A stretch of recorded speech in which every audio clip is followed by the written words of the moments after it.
ಓಂ ನಮೋ ಭಗವತೆ ವಾಸುದೇವಾಯ. ಓಂ ನಮೋ ಭಗವತೆ ವಾಸುದೇವಾಯ. ಓಂ ನಮೋ ಭಗವತೆ ವಾಸುದೇವಾಯ.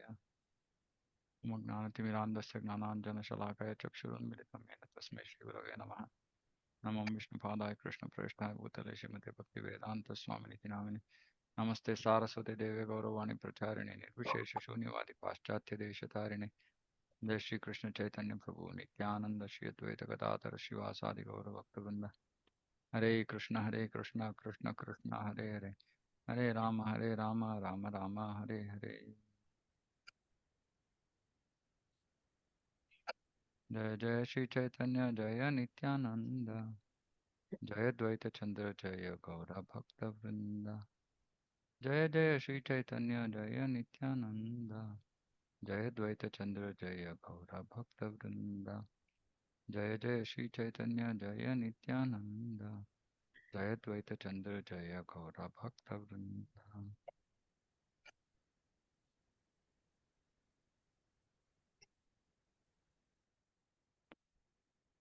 ಆದಿಲೀಲಾಧ್ಯಾಯ 7 ಶ್ಲೋಕ 100.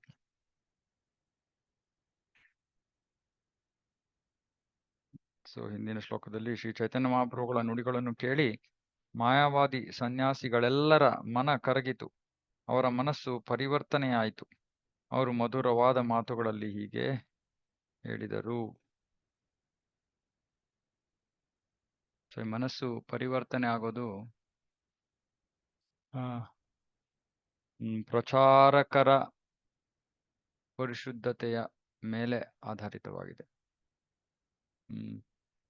ಹೆಚ್ಚು ಪ್ರಗತಿ ಸಾಧಿಸಿರುವಂತಹ ಉತ್ತಮ ಅಧಿಕಾರಿ ಭಕ್ತರು ಹೆಚ್ಚು ಜನರ ಹೃದಯವನ್ನ ಪರಿವರ್ತಿಸಬಲ್ಲರು. ಉದಾಹರಣೆಗೆ ಚೈತನ್ಯ ಮಹಾಪ್ರಭುಗಳು ಚೈತನ್ಯ ಚರಿತಾಮೃತ ನೋಡ್ತೀವಿ. ಚೈತನ್ಯ ಮಹಾಪ್ರಭು ಎಲ್ಲೋದ್ರೂ ಕೂಡ ಅವರ ಸಂಪರ್ಕಕ್ಕೆ ಬಂದವರು ಎಲ್ಲರೂ ಭಕ್ತರಾಗೋದು.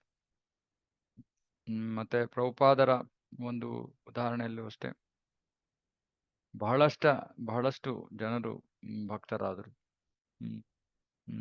ಸೊ ಆ ಭಕ್ತರ ಪ್ರಚಾರಕರ ಒಂದು ಪರಿಶುದ್ಧತೆ ಅವರ ಪ್ರಗತಿಯ ಮೇಲೆ ಅದು ಆಧಾರಿತವಾಗಿರೋದು. ಅವರ ಮನಸ್ಸು ಕರಗಿತು ಅಂದ್ರೆ ಬದಲಾವಣೆ ಅವರ ಮೇಲೆ ಪ್ರಭಾವ ಬೀರುದು ಚೈತನ್ಯ ಮಹಾಪ್ರಭುಗಳು. ಪ್ರಿಯ ಶ್ರೀ ಚೈತನ್ಯ ಮಹಾಪ್ರಭುಗಳೇ, ನೀವು ಹೇಳಿದ್ದೆಲ್ಲ ಸತ್ಯ. ಅದೃಷ್ಟವಂತನು ಮಾತ್ರ ದೇವೋತ್ತಮನ ಪ್ರೇಮವನ್ನು ಸಂಪಾದಿಸುತ್ತಾನೆ. ಚೈತನ್ಯ ಚರಿತಾಮೃತದಲ್ಲಿ ಮಧ್ಯಲೀಲೆಯಲ್ಲಿದೆ, ಬ್ರಹ್ಮಾಂಡ ಭ್ರಮಿತೆ ಕೋನ ಭಾಗ್ಯವಾನ್ ಈ ಗುರು ಕೃಷ್ಣ ಪ್ರಸಾದೆ ಪಾಯ ಭಕ್ತಿ ಲತಾ ಬೀಜ್. ಐಹಿಕ ಪ್ರಕೃತಿಯ ನಿಯಮಗಳಿಂದ ಬದ್ಧರಾದ ಕೋಟ್ಯಂತರ ಜೀವಿಗಳಿದ್ದಾರೆ. ಅವರು ಈ ಬ್ರಹ್ಮಾಂಡದಾದ್ಯಂತ ವಿವಿಧ ಗ್ರಹ ವ್ಯೂಹಗಳಲ್ಲಿ ನಾನಾ ದೇಹ ರೂಪಗಳಲ್ಲಿ ಅಲೆದಾಡುತ್ತಿದ್ದಾರೆ. ಅವರಲ್ಲಿ ಅದೃಷ್ಟವಂತನಾದವನು ಕೃಷ್ಣನ ಅನುಗ್ರಹದಿಂದ ಅಧಿಕೃತ ಗುರುವನ್ನು ಸಂಧಿಸಿ ಭಕ್ತಿ ಸೇವೆಯ ಅರ್ಥವನ್ನು ತಿಳಿದುಕೊಳ್ಳುತ್ತಾನೆ. ಯಾರು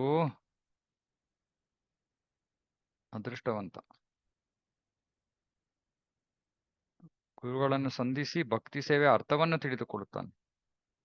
ಆಚಾರ್ಯರ ಮಾರ್ಗದರ್ಶನದಲ್ಲಿ ಭಕ್ತಿ ಸೇವೆಯನ್ನು ಸಲ್ಲಿಸುತ್ತಾ ಅವನು ದೇವೋತ್ತಮನನ್ನು ಕುರಿತು ಪ್ರೇಮವನ್ನು ಬೆಳೆಸಿಕೊಳ್ಳುತ್ತಾನೆ. ಯಾರ ದೇವೋತ್ತಮ ಪ್ರೇಮವು ಜಾಗೃತವಾಗುತ್ತದೆಯೋ ಮತ್ತು ಅದರಿಂದ ಅವನು ಅಚಿಂತ್ಯನಾದ ದೇವೋತ್ತಮ ಪರಮ ಪುರುಷನ ಭಕ್ತನಾಗುತ್ತಾನೆಯೋ ಅವನನ್ನು ಅತ್ಯಂತ ಅದೃಷ್ಟಶಾಲಿ ಎಂದು ಪರಿಗಣಿಸಬೇಕು. ಮಾಯಾವಾದಿ ಸನ್ಯಾಸಿಗಳು ಈ ಸಂಗತಿಯನ್ನು ಶ್ರೀ ಚೈತನ್ಯ ಮಹಾಪ್ರಭುಗಳ ಬಳಿ ಒಪ್ಪಿಕೊಂಡರು. ಕೃಷ್ಣ ಪ್ರಜ್ಞಾವಂತ ವ್ಯಕ್ತಿಯಾಗುವುದು ಅಷ್ಟು ಸುಲಭವಲ್ಲ. ಆದರೆ ಶ್ರೀ ಚೈತನ್ಯ ಮಹಾಪ್ರಭುಗಳ ಅನುಗ್ರಹದಿಂದ ಇದು ಸಾಧ್ಯವಾಗಬಲ್ಲದು. ಈ ನಿರೂಪಣೆಯಲ್ಲಿ ಮುಂದೆ ಇದು ವೇದ್ಯವಾಗುತ್ತದೆ.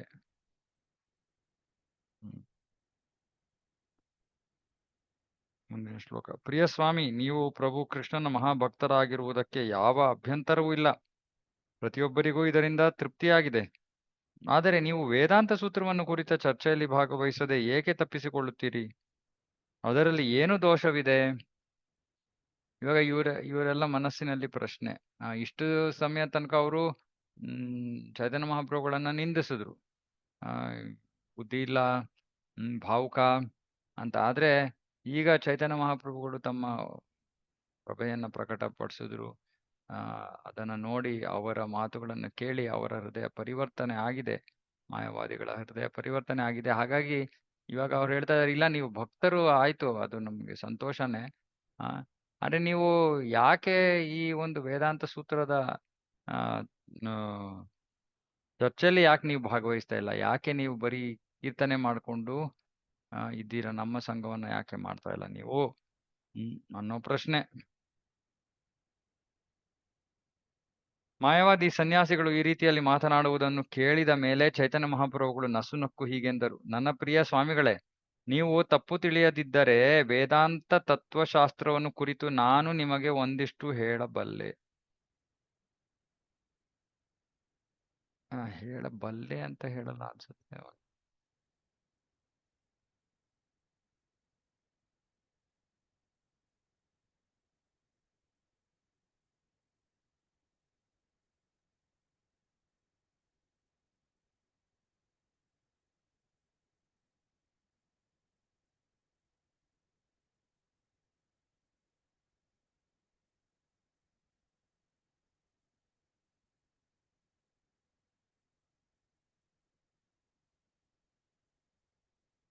ಹ. 102 ಒಂದು ನಿಮಿಷ.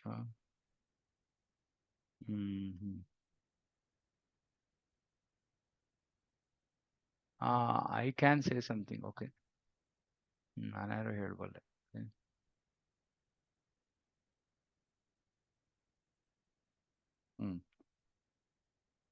ಸೊ ಇಲ್ಲಿ ಅಂದ್ರೆ ಚೈತನ್ಯ ಮಹಾಪ್ರಭುಗಳು ಇಲ್ಲಿ ಭಾವಾರ್ಥದಲ್ಲಿ ಪ್ರಭುಪಾದರು ಹೇಳ್ತಾರೆ, ಚೈತನ್ಯ ಮಹಾಪ್ರಭುಗಳನ್ನು ಮೆಚ್ಚಿಕೊಂಡ ಮಾಯಾವಾದಿ ಸನ್ಯಾಸಿಗಳು ಅವರು ಏಕೆ ವೇದಾಂತ ತತ್ವಶಾಸ್ತ್ರವನ್ನು ಕುರಿತು ಚರ್ಚಿಸುವುದಿಲ್ಲ ಎಂದು ವಿಚಾರಿಸಿದರು.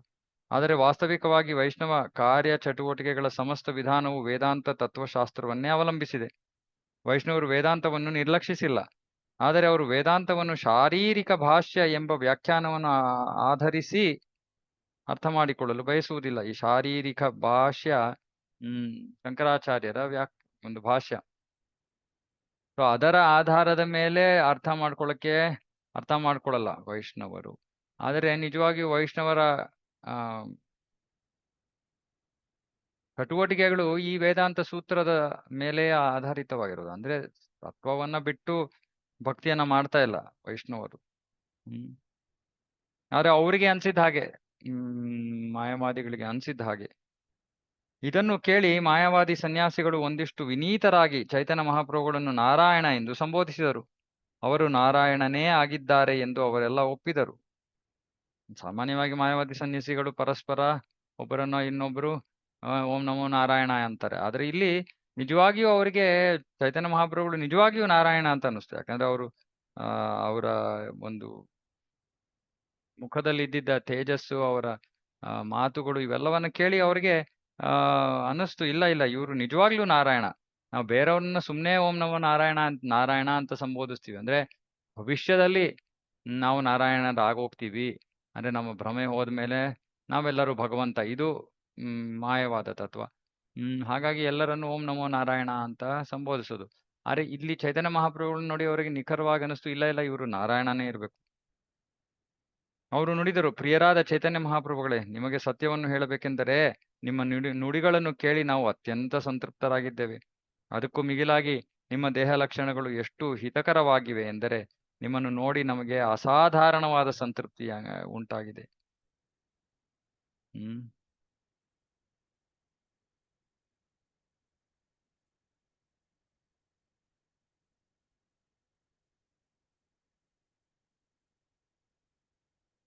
ಇಲ್ಲಿ ಮಾಯಾವಾದಿ ಸನ್ಯಾಸಿಗಳು ನಾರಾಯಣನಿಗೆ ಸಲ್ಲಿಸಿದ ಸೇವೆಯ ಪರಿಣಾಮವನ್ನು ನೋಡಬಹುದು. ಮಾಯಾವಾದಿಗಳು ಶ್ರೀ ಚೈತನ್ಯ ಮಹಾಪ್ರಭುಗಳಿಗೆ ಸ್ವಲ್ಪ ಮಟ್ಟಿನ ಗೌರವ ತೋರಿಸಿದ್ದರಿಂದ, ಅವರು ಸಾಧು ಸ್ವಭಾವದವರಾದ್ದರಿಂದ, ಸನ್ಯಾಸದ ಕಠಿಣ ತಪಸ್ಸಿನ ವಿಧಿ ನಿಯಮಗಳನ್ನು ದಿಟವಾಗಿಯೂ ಅನುಸರಿಸಿದ್ದರಿಂದ ಅವರಿಗೆ ವೇದಾಂತ ತತ್ವಶಾಸ್ತ್ರದ ಒಂದಿಷ್ಟು ಅರಿವು ಉಂಟಾಗಿತ್ತು. ಶ್ರೀ ಚೈತನ್ಯ ಮಹಾಪ್ರಭುಗಳ ಅನುಗ್ರಹದಿಂದಾಗಿ ಅವರು ಷಡೈಶ್ವರ್ಯಗಳಿಂದ ಸಮನ್ವಿತರಾದ ದೇವೋತ್ತಮ ಪರಮ ಪುರುಷನಲ್ಲದೆ ಬೇರೆ ಎಲ್ಲ ಎಂಬ ಅರಿವು ಮಾಯಾವಾದ ಸನ್ಯಾಸಿಗಳಿಗೆ ಆಯಿತು. ಇದು ಚೈತನ್ಯ ಮಹಾಪ್ರಭುಗಳ ಕೃಪೆ ಅವರ ಮೇಲೆ. ಅವರ ಅಪರಾಧವನ್ನು ಮಾಡಿದ್ರು ಕೂಡ ಅವರು ಅದನ್ನ ಕ್ಷಮಿಸಿ ಈಗ ಜ್ಞಾನೋದಯ ಆಗುವಂತೆ ಅವರಿಗೆ ಅನುಗ್ರಹವನ್ನು ನೀಡಿದ್ರು ಚೈತನ್ಯ ಮಹಾಪ್ರಭು. ಪ್ರಿಯ ಸ್ವಾಮಿ, ನಿಮ್ಮ ಪ್ರಭಾವದಿಂದ ನಮ್ಮ ಮನಸ್ಸುಗಳು ಬಹಳ ಸಂತೃಪ್ತವಾದವು. ನಿಮ್ಮ ನುಡಿಗಳು ಎಂದೂ ಅಸಂಗತವಲ್ಲ ಎಂದು ನಾವು ನಂಬುತ್ತೇವೆ. ಆದ್ದರಿಂದ ನೀವು ವೇದಾಂತ ಸೂತ್ರವನ್ನು ಕುರಿತು ಮಾತನಾಡಬಹುದು. ಹ್ಮ್ ಹ್ಮ್ ಹ್ಮ್ ಅನುಮತಿಯನ್ನ ಕೇಳ್ಕೊಂಡ್ರು ಚೈತನ್ಯ ಮಹಾಪ್ರಭುಗಳು. ನೀವು ಅನುಮತಿ ಇದ್ರೆ ನಿಮ್ಗೆ ಸರಿ ಅನ್ಸಿದ್ರೆ ನಾವು ಮಾತಾಡ್ತೀವಿ. ನಾನು ಹೇಳ್ತೀನಿ ಆ, ಇದ್ರ ಬಗ್ಗೆ, ವೇದಾಂತ ಸೂತ್ರದ ಬಗ್ಗೆ ಅಂತ ಹೇಳಿದಾಗ ಇವಾಗ ಹೇಳ್ತಾ ಇದ್ದಾರೆ, ಇಲ್ಲ ಖಂಡಿತವಾಗಿಯೂ ನಿಮ್ಮ ಮಾತು ಅಸಂಗತವಾಗಿರೋದಿಲ್ಲ, ದಯವಿಟ್ಟು ನೀವು ಮಾತಾಡಿ. ಪ್ರಭುಗಳು ನುಡಿದರು, ದೇವೋತ್ತಮ ಪರಮಪುರುಷನಾದ ನಾರಾಯಣನು ವ್ಯಾಸ ರೂಪಿನಲ್ಲಿ ನುಡಿದ ಮಾತುಗಳು ವೇದಾಂತ ತತ್ವಶಾಸ್ತ್ರದಲ್ಲಿವೆ. ಇವಾಗ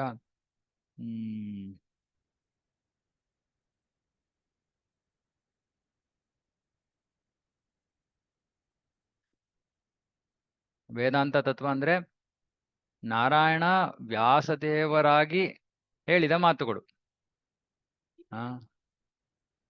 ನಾರಾಯಣ ವ್ಯಾಸದೇವರ ರೂಪದಲ್ಲಿ ನುಡಿದ ಮಾತುಗಳು ವೇದಾಂತ ತತ್ವಶಾಸ್ತ್ರ. ಐಹಿಕ ದೋಷಗಳಾದ ತಪ್ಪುಗಳು, ಭ್ರಮೆಗಳು, ವಂಚನೆಗಳು ಮತ್ತು ಇಂದ್ರಿಯಗಳ ಅಸಾಮರ್ಥ್ಯ ಇವುಗಳು ದೇವೋತ್ತಮ ಪರಮಪುರುಷ ನುಡಿಗಳಲ್ಲಿ ಇರುವುದಿಲ್ಲ. ಚೈತನ್ಯ ಮಹಾಪ್ರಭುಗಳು ಇಲ್ಲಿ ತತ್ವವನ್ನ ಕೊಡ್ತಾ ಇದ್ದಾರೆ. ವ್ಯಾಸದೇವರು ನಾರಾಯಣನ ಅವತಾರ, ಅವರು ನಾರಾಯಣನ ಮಾತುಗಳನ್ನ ಹೇಳಿದ್ದಾರೆ. ಅವರು ಸಾಮಾನ್ಯ ಮನುಷ್ಯ ಆಗಿಲ್ಲದ ಕಾರಣ ಸಾಮಾನ್ಯ ಮನುಷ್ಯನಲ್ಲಿ ಇರುವಂತಹ 4 ದೋಷಗಳು, ಪ್ರಮಾದ, ವಿಪ್ರಲಿಪ್ಸ, ಪಾಠವ, ತಪ್ಪುಗಳು ಅಂದ್ರೆ ಭ್ರಮೆ, ತಪ್ಪು ಮಾಡೋದು, ವಂಚನೆಯ ಪ್ರವೃತ್ತಿ ಮತ್ತೆ ಅಪರಿಪೂರ್ಣ ಇಂದ್ರಿಯ. ಈ 4 ದೋಷಗಳು ವ್ಯಾಸದೇವರಲ್ಲಿ ಇಲ್ಲ.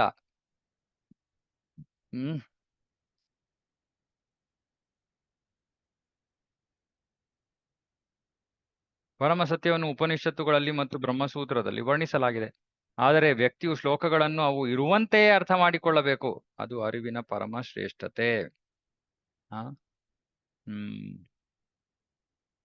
ಇದು ಬಹಳ ಮುಖ್ಯ. ಅದಕ್ಕೆ ಪ್ರಭುಪಾದರು ಕೂಡ ಭಗವದ್ಗೀತೆಯ ಒಂದು ಮೊದಲನೇ ಶ್ಲೋಕದಲ್ಲೇ ಭಾವಾರ್ಥದಲ್ಲಿ ಬರಿತಾ ಹೇಳ್ತಾರೆ, ಸ್ವಪ್ರೇರಿತ ವ್ಯಾಖ್ಯಾನಗಳಿಲ್ಲದೆ ಅರ್ಥ ಮಾಡ್ಕೋಬೇಕು ಅಂತ. ಸ್ವಪ್ರೇರಿತ ವ್ಯಾಖ್ಯಾನ ಅಂದ್ರೆ ಏನರ್ಥ? ಉದಾಹರಣೆಗೆ ಎಷ್ಟೊಂದು ಜನ ಇವಾಗ ಭಗವದ್ಗೀತೆಯ ಮೇಲೆ ಭಾಷ್ಯವನ್ನ ಬರಿತಾ ತಮ್ಮ ಮನಸ್ಸಿಗೆ ಬಂದಂತಹ ಅರ್ಥ ವಿವರಣೆಯನ್ನ ನೀಡಿದ್ದಾರೆ. ಕುರುಕ್ಷೇತ್ರ ಅಂದ್ರೆ ಶರೀರ,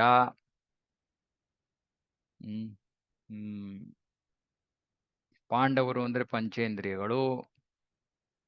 ಸೊ ಇದು ಮನಸ್ಸಿಗೆ ಬಂದಂತಹ ಅರ್ಥ ವಿವರಣೆ. ಇದನ್ನ ಮಾಡಬಾರ್ದು. ಕುರುಕ್ಷೇತ್ರ ಅಂದ್ರೆ ಕುರುಕ್ಷೇತ್ರ.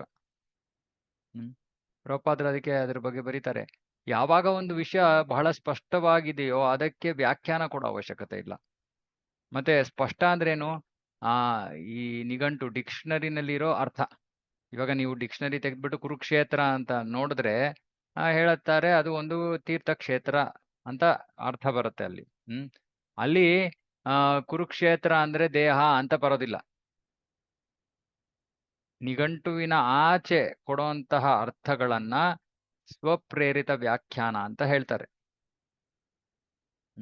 ಅಂದ್ರೆ ನಮಗೆ ಮನಸ್ಸಿಗೆ ಬಂದಂಗೆ ನಾವು ಏನೋ ಅದಕ್ಕೆ ವಿವರಣೆಯನ್ನ ಕೊಟ್ಟಿದೀವಿ. ಚೈತನ್ಯ ಮಹಾಪ್ರಭುಗಳು ಹೇಳ್ತಾ ಇದ್ದಾರೆ, ಶ್ಲೋಕಗಳನ್ನು ಅವು ಇರುವಂತೆಯೇ ಅರ್ಥ ಮಾಡಿಕೊಳ್ಳಬೇಕು. ಅಂದ್ರೆ ನಿಮ್ಮ ಅರ್ಥ ವಿವರಣೆಯನ್ನ ಕೊಡೋ ಅವಶ್ಯಕತೆ ಇಲ್ಲ. ಶ್ಲೋಕದಲ್ಲೇನಿದೆ ಕುರುಕ್ಷೇತ್ರ ಅಂತ ಇದೆ, ಕುರುಕ್ಷೇತ್ರ. ಪಾಂಡವರು ಅಂದ್ರೆ ಪಾಂಡವರು. ಕುರುಕ್ಷೇತ್ರ ಅಂದ್ರೆ ದೇಹ, ಪಾಂಡವರು ಅಂದ್ರೆ ಪಂಚೇಂದ್ರಿಯಗಳು. ಎಲ್ಲಿಂದ ಬಂತು? ಅದಕ್ಕೆ ಸಾಮಾನ್ಯವಾಗಿ ನಾವು ಪ್ರಭುಪಾದರ ಪುಸ್ತಕಗಳನ್ನು ಓದ್ತಿರುವಾಗ್ಲೂ ಅಷ್ಟೇ, ನಮಗೆ ಯಾವ್ದಾದ್ರು ಒಂದು ವಿಷಯ ಅಥವಾ ಒಂದು ವಾಕ್ಯ ಅಥವಾ ಒಂದು ಪದ ನಮಗೆ ಅರ್ಥ ಆಗ್ಲಿಲ್ಲ ಅಂದ್ರೆ ನಾವೇನ್ ಮಾಡ್ಬೇಕು? ಅದಕ್ಕೆ ನಮಗೆ ಮನಸ್ಸಿಗೆ ಬಂದಂಗೆ ಅದಕ್ಕೆ ಅರ್ಥ ವಿವರಣೆ ಕೊಡೋಕೆ ಪ್ರಯತ್ನ ಮಾಡಬಾರ್ದು. ಅದನ್ನ ಸುಮ್ಮನೆ ಬರ್ಕೋಬೇಕು. ಓಕೆ, ಈ ವಾಕ್ಯವನ್ನು ಓದ್ದೆ, ಅರೆ ಇದು ನನಗೆ ಅರ್ಥ ಆಗ್ತಾ ಇಲ್ಲ, ಯಾರನ್ನಾದ್ರೂ ಹಿರಿಯ ಭಕ್ತರನ್ನ ಕೇಳಬೇಕು, ಅಥವಾ ಅದನ್ನ ಹಾಗೆ ಪಕ್ಕಕ್ಕೆ ಇಟ್ಕೋಬೇಕು, ನನಗೆ ಗೊತ್ತಾಗಿಲ್ಲ ಈ ವಾಕ್ಯ ಅಂದ್ಬಿಟ್ಟು ಆಮೇಲೆ ನಾವು ನಮ್ಮ ಅಧ್ಯಯನವನ್ನ ಮುಂದುವರಿಸಬೇಕು. ಯಾವುದೋ ಒಂದು ಸಮಯದಲ್ಲಿ ನಮಗೆ ಎಲ್ಲೋ ಪ್ರಭುಪಾದರು ಇದಕ್ಕೆ ಸ್ವಲ್ಪ ವಿವರಣೆಯನ್ನು ಕೊಟ್ಟಿರ್ತಾರೆ, ಅದರಿಂದ ನಮಗೆ ವಿಷಯ ಅರ್ಥವಾಗುತ್ತೆ. ಆದ್ರೆ ತಾಳ್ಮೆ ಇಲ್ಲದೆ ನಮಗೆ ತಕ್ಷಣ ನಾನೇ ಏನಾದ್ರು ಉತ್ತರ ಕೊಡ್ಬೇಕು, ನಾನೇ ಅಷ್ಟು ಬುದ್ಧಿವಂತ ಅನ್ಕೊಂಡು ನಾವು ನಮ್ಮ ನಮ್ಮಷ್ಟಕ್ಕೆ ನಾವು ಏನೋ ಒಂದು ಉತ್ತರವನ್ನು ಕೊಟ್ರೆ, ಅರ್ಥವನ್ನು ಕೊಟ್ರೆ ಅದು ಮನ ಬಂದಂತೆ ವ್ಯಾಖ್ಯಾನಿಸೋದು. ಸೊ ಇರೋ ಅರ್ಥವನ್ನ ಹೇಗಿದೆಯೋ ಹಾಗೆ ಸ್ವೀಕಾರ ಮಾಡ್ಬೇಕು. ಇದು ಇರೋ ವಿಷಯ. ಅದು ಅರಿವಿನ ಪರಮ ಶ್ರೇಷ್ಠತೆ. ಮನಸ್ಸಿಗೆ ಬಂದಂಗೆ ಅರ್ಥ ವಿವರಣೆ ಕೊಡೋದು ಶ್ರೇಷ್ಠವಲ್ಲ. ಇರೋದನ್ನ ಅರ್ಥ ವಿವರಣೆ ಕೊಡದೆ ಯಥಾರ್ಥವಾಗಿ ಸ್ವೀಕರಿಸೋದು ಅದು ಶ್ರೇಷ್ಠ ಅರಿವು. ಮತ್ತೆ ಈ ಒಂದು ಶ್ಲೋಕದ ಭಾವಾರ್ಥದಲ್ಲಿ ಪ್ರಭುಪಾದರು 11 ಮುಖ್ಯ ಉಪನಿಷತ್ತುಗಳು, ಈಶ, ಕೇನ, ಕಠ, ಪ್ರಶ್ನ, ಮುಂಡಕ, ಮಾಂಡೂಕ್ಯ, ತೈತ್ತರೀಯ, ಐತರೇಯ, ಚಾಂದೋಗ್ಯ, ಬೃಹದಾರಣ್ಯಕ ಮತ್ತು ಶ್ವೇತಾಶ್ವತರ, ಇವು 108 ಉಪನಿಷತ್ತುಗಳಲ್ಲಿ 11 ಮುಖ್ಯ ಉಪನಿಷತ್ತುಗಳು. ಈ ಭಾವಾರ್ಥದಲ್ಲಿ ಪ್ರಭುಪಾದರು ಆ 108 ಉಪನಿಷತ್ತುಗಳ ಪಟ್ಟಿಯನ್ನ ಮಾಡಿದ್ದಾರೆ. ಯಾರು ಆಸಕ್ತರಾಗಿರೋರು ಅದನ್ನು ಓದ್ಬೋದು. ಶ್ರೀಪಾದ ಶಂಕರಾಚಾರ್ಯರು ಎಲ್ಲಾ ವೈದಿಕ ಸಾಹಿತ್ಯಗಳನ್ನೂ ಪರೋಕ್ಷ ಅರ್ಥದ ಮೂಲಕ ವಿವರಿಸಿದ್ದಾರೆ. ಇದೇ ಸಮಸ್ಯೆ. ಅಂತ ವಿವರಣೆಗಳನ್ನು ಶ್ರವಣ ಮಾಡಿದವರು ನಾಶವಾಗುತ್ತಾರೆ. ಈ ಮಾಯಾವಾದ ಅಂತ ಬಂದಿದ್ದು ಯಾಕೆ? ಯಾಕಂದ್ರೆ ಶಂಕರಾಚಾರ್ಯರು ಎಲ್ಲಾ ವೈದಿಕ ಸಾಹಿತ್ಯಗಳನ್ನು ಪರೋಕ್ಷ ಅರ್ಥದ ಮೂಲಕ, ನೇರ ಅರ್ಥವನ್ನ ಬಿಟ್ಟು ಪರೋಕ್ಷ ಅರ್ಥದ ಆಧಾರದ ಮೇಲೆ ವಿವರಣೆಯನ್ನ ನೀಡಿದ್ದಾರೆ. ಇದರಲ್ಲಿ ಶಂಕರಾಚಾರ್ಯರದು ದೋಷವಿಲ್ಲ. ಏಕೆಂದರೆ ದೇವೋತ್ತಮ ಪರಮಪುರುಷನ ಆಜ್ಞೆಯ ಪ್ರಕಾರ ಅವರು ವೇದಗಳ ನಿಜವಾದ ಉದ್ದೇಶವನ್ನು ಮರೆ ಮಾಡಿದರು. ಅದನ್ನ ಹೇಳಿದ ತಕ್ಷಣ ಚೈತನ್ಯ ಮಹಾಪ್ರಭುಗಳು ಅದಕ್ಕೆ ಸ್ಪಷ್ಟ ಮಾಡ್ತಾ ಇದ್ದಾರೆ. ಇದು ಶಂಕರಾಚಾರ್ಯರು ಏನೋ ಒಂದು ಪರೋಕ್ಷ ಅರ್ಥವನ್ನು ಕೊಟ್ರು ಅಂತ ಅವರನ್ನ ದೂಷಿಸ್ಬೇಡಿ. ಅವರ ತಪ್ಪೇನೂ ಇಲ್ಲ. ಯಾಕಂದ್ರೆ ಚೈತನ್ಯ ಮಹಾಪ್ರಭುನೇ ಭಗವಂತನೇ ಅವರಿಗೆ ಆದೇಶ ಕೊಟ್ಟಿದ್ದು. ಸೊ ಈ ಒಂದು ಭಾವಾರ್ಥವನ್ನು ಓದ್ತೀನಿ. ವೈದಿಕ ಸಾಹಿತ್ಯವು ನಿಜವಾದ ಜ್ಞಾನದ ಆಕರವೆಂದು ಪರಿಗಣಿಸಬೇಕು. ಆದರೆ ಅದನ್ನು ನಾವು ಯಥಾರೂಪದಲ್ಲಿ ಸ್ವೀಕರಿಸದಿದ್ದರೆ ದಿಕ್ಕು ತಪ್ಪುತ್ತೇವೆ. ಉದಾಹರಣೆಗೆ ಭಗವದ್ಗೀತೆಯು ಒಂದು ಪ್ರಮುಖವಾದ ವೈದಿಕ ಸಾಹಿತ್ಯ. ಅದನ್ನು ಅನೇಕ ವರ್ಷಗಳಿಂದ ಬೋಧಿಸಲಾಗುತ್ತಿದೆ. ಆದರೆ ನಿರ್ಲಜ್ಜ ಧೂರ್ತರು ಅದನ್ನು ಕುರಿತು ವ್ಯಾಖ್ಯಾನ ಮಾಡಿರುವುದರಿಂದ ಜನರು ಅದರ ಪ್ರಯೋಜನವನ್ನು ಪಡೆದಿಲ್ಲ. ಅದರಿಂದ ಯಾರೂ ಕೃಷ್ಣ ಪ್ರಜ್ಞೆಯ ತೀರ್ಮಾನಕ್ಕೆ ಬಂದಿಲ್ಲ. ಭಗವದ್ಗೀತೆಯ ಉದ್ದೇಶವನ್ನು ಯಥಾರೂಪವಾಗಿ ಪ್ರಕಟಿಸಿದಾಗಿನಿಂದ ಕಳೆದ 4-5 ವರ್ಷಗಳಷ್ಟು ಅತ್ಯಲ್ಪ ಅವಧಿಯಲ್ಲಿ ಪ್ರಪಂಚದಾದ್ಯಂತ ಸಹಸ್ರಾರು ಜನರು ಕೃಷ್ಣ ಪ್ರಜ್ಞಾವಂತರಾಗಿದ್ದಾರೆ. ವೈದಿಕ ಸಾಹಿತ್ಯದ ನೇರ ಮತ್ತು ಪರೋಕ್ಷ ವಿವರಣೆಗಳ ನಡುವೆ ಇರುವ ವ್ಯತ್ಯಾಸ ಇದು. ಆದ್ದರಿಂದ ಶ್ರೀ ಚೈತನ್ಯ ಮಹಾಪ್ರಭುಗಳು ಹೀಗೆ ಹೇಳಿದ್ದಾರೆ: ಮುಖ್ಯ ವೃತ್ತಿಯೇ ಸೇ ಅರ್ಥ ಪರಮ ಮಹತ್ವ. ವೈದಿಕ ಸಾಹಿತ್ಯವನ್ನು ಮಿಥ್ಯಾ ವ್ಯಾಖ್ಯಾನಗಳಿಲ್ಲದೆ ಅದರ ನೇರವಾದ ಅರ್ಥಕ್ಕೆ ಅನುಗುಣವಾಗಿ ಬೋಧಿಸುವುದು ವೈಭವಾತಿಶಯವಾದದ್ದು. ದುರದೃಷ್ಟವಶಾತ್ ಶ್ರೀ ಶಂಕರಾಚಾರ್ಯರು ದೇವೋತ್ತಮ ಪರಮಪುರುಷನ ಅನುಜ್ಞೆಯ ಪ್ರಕಾರ ನಾಸ್ತಿಕರನ್ನು ವಂಚಿಸಿ ಆಸ್ತಿಕ್ಯಕ್ಕೆ ತರುವುದಕ್ಕಾಗಿ ನಾಸ್ತಿಕತೆಗೂ ಆಸ್ತಿಕತೆಗೂ ಮಧ್ಯೆ ರಾಜಿ ಮಾಡಿಕೊಂಡರು. ಯಾಕೆ ಕಾರಣ ಇಲ್ಲಿ ಬರಿತಾ ಇದ್ದಾರೆ? ಭಗವಂತನ ಅನುಜ್ಞೆಯ ಪ್ರಕಾರ ನಾಸ್ತಿಕರನ್ನ ಸರಿಯಾದ ದಾರಿಗೆ ತರೋ ಉದ್ದೇಶದಿಂದ, ಅವರಿಗೆ ಮೋಸ ಮಾಡಿ ಸರಿಯಾದ ದಾರಿಗೆ ತರೋ ಉದ್ದೇಶದಿಂದ ಅವ್ರೇನ್ ಮಾಡಿದ್ರು? ನಾಸ್ತಿಕತೆಗೂ ಆಸ್ತಿಕತೆಗೂ ಮಧ್ಯೆ ರಾಜಿ ಮಾಡಿಕೊಂಡರು. ಹೀಗೆ ಮಾಡುವುದಕ್ಕಾಗಿ ಅವರು ವೈದಿಕ ಜ್ಞಾನದ ನೇರ ವಿಧಾನವನ್ನು ತೊರೆದು ಪರೋಕ್ಷವಾದ ಅರ್ಥವನ್ನು ಪ್ರಸ್ತುತಪಡಿಸಲು ಪ್ರಯತ್ನಿಸಿದರು. ಈ ಉದ್ದೇಶದಿಂದ ವೇದಾಂತ ಸೂತ್ರವನ್ನು ಕುರಿತು ಅವರು ಶಾರೀರಕ ಭಾಷ್ಯ ಎಂಬ ತಮ್ಮ ವ್ಯಾಖ್ಯಾನ ಗ್ರಂಥವನ್ನು ಬರೆದರು. ಆದ್ದರಿಂದ ನಾವು ಶಾರೀರಕ ಭಾಷ್ಯಕ್ಕೆ ಅಷ್ಟು ಬಹಳ ಪ್ರಾಮುಖ್ಯವನ್ನು ಕೊಡಬಾರದು. ವೇದಾಂತ ತತ್ವಶಾಸ್ತ್ರವನ್ನು ಅರ್ಥ ಮಾಡಿಕೊಳ್ಳಲು ನಾವು ಶ್ರೀಮದ್ ಭಾಗವತವನ್ನು ಅಧ್ಯಯನ ಮಾಡ್ಬೇಕು. ಯಾಕಂದ್ರೆ ಭಾಗವತ ಸಹಜ ಭಾಷ್ಯ. ಅದು ಹೀಗೆ ಪ್ರಾರಂಭವಾಗುತ್ತದೆ: ಓಂ ನಮೋ ಭಗವತೆ ವಾಸುದೇವಾಯ ಜನ್ಮಾದ್ಯಸ್ಯ ಯಥೋನ್ವಯಾದಿತರತಶ್ಚಾರ್ಥೇಶ ವಿಘ್ನ ಸ್ವರಾಟ್. ಪರಮ ಸರ್ವವ್ಯಾಪಕನಾದ ದೇವೋತ್ತಮ ಪರಮ ಪುರುಷನಾದ ವಸುದೇವ ಪುತ್ರ ಪ್ರಭು ಶ್ರೀಕೃಷ್ಣನಿಗೆ ನನ್ನ ಪ್ರಣಾಮಗಳನ್ನು ಸಲ್ಲಿಸುತ್ತೇನೆ. ಲೋಕೋತ್ತರ ವಾಸ್ತವನಾದ ಅವನು ಸಕಲ ಕಾರಣಗಳ ಆದಿ ಕಾರಣನು. ಎಲ್ಲ ಅಭಿವ್ಯಕ್ತ ಬ್ರಹ್ಮಾಂಡಗಳು ಅವನಿಂದ ಉದಿಸುತ್ತವೆ. ಅವನಲ್ಲಿ ಅವು ಇರುತ್ತವೆ, ಅವನಿಂದ ಅವು ನಾಶವಾಗುತ್ತವೆ. ಸಮಸ್ತ ಅಭಿವ್ಯಕ್ತಿಗಳನ್ನು ಕುರಿತು ಪ್ರತ್ಯಕ್ಷವಾಗಿ ಮತ್ತು ಪರೋಕ್ಷವಾಗಿ ಅರಿವನ್ನು ಹೊಂದಿರುವ ಆದರೂ ಸಂಪೂರ್ಣ ಸ್ವಾತಂತ್ರ್ಯನಾಗಿರುವ ನಿರಂತರವಾಗಿ ಪ್ರಜ್ವಲಿಸುತ್ತಿರುವ ಆ ಪ್ರಭುವನ್ನು ಕುರಿತು ನಾನು ಧ್ಯಾನ ಮಾಡುತ್ತೇನೆ. ಭಾಗವತ ವೇದಾಂತ ಸೂತ್ರವನ್ನು ಕುರಿತ ನಿಜವಾದ ವ್ಯಾಖ್ಯಾನ. ಆ ನಿಜವಾದ ವ್ಯಾಖ್ಯಾನದಲ್ಲಿ ಮೊದಲ ಶ್ಲೋಕದಲ್ಲೇ ಕೃಷ್ಣ ಒಬ್ಬ ಪುರುಷ ಅನ್ನೋ ಒಂದು ಸ್ಪಷ್ಟತೆಯನ್ನು ಕೊಡಲಾಗಿದೆ. ದುರಾದೃಷ್ಟವಶಾತ್ ಒಬ್ಬ ವ್ಯಕ್ತಿಯು ಶ್ರೀ ಶಂಕರಾಚಾರ್ಯರ ಶಾರೀರಕ ಭಾಷ್ಯವೆಂಬ ವ್ಯಾಖ್ಯಾನದಿಂದ ಆಕರ್ಷಿತನಾದನೆ ಅವನ ಆಧ್ಯಾತ್ಮಿಕ ಜೀವನವು ನಾಶವಾದಂತೆ. ಶಂಕರಾಚಾರ್ಯರು ಪ್ರಭು ಶಿವನ ಅವತಾರವಾದುದರಿಂದ ಈ ರೀತಿಯಲ್ಲಿ ಅವರು ಜನರನ್ನು ಹೇಗೆ ವಂಚಿಸಿದರು ಎಂದು ಯಾರಾದರೂ ವಾದಿಸಬಹುದು. ಇದಕ್ಕೆ ಉತ್ತರವೆಂದರೆ ಅವರು ತಮ್ಮ ಪ್ರಭುವಾದ ದೇವೋತ್ತಮ ಪರಮ ಪುರುಷನ ಆದೇಶದ ಪ್ರಕಾರ ಹೀಗೆ ಮಾಡಿದರು. ಇದು ಪದ್ಮಪುರಾಣದಲ್ಲಿ ಪ್ರಭು ಶಿವನ ನುಡಿಗಳಲ್ಲಿಯೇ ದೃಢಪಟ್ಟಿದೆ. ಸೊ ಪದ್ಮಪುರಾಣದ ಶ್ಲೋಕಗಳನ್ನ ಇಲ್ಲಿ ಉಲ್ಲೇಖ ಮಾಡಿದ್ದಾರೆ ಪ್ರಭುಪಾದರು. ಪ್ರಭು ಶಿವನು ತನ್ನ ಪತ್ನಿ ಪಾರ್ವತಿಗೆ ಹೀಗೆ ಹೇಳಿದನು: ಮಾಯಾವಾದ ತತ್ವಶಾಸ್ತ್ರವು ದೈವ ನಿಷ್ಠೆ ಇಲ್ಲದ್ದು ಅಸತ್ಶಾಸ್ತ್ರ. ಅದು ಆಚ್ಛಾದನೆಗೊಂಡಿರುವ ಬೌದ್ಧ ಧರ್ಮ.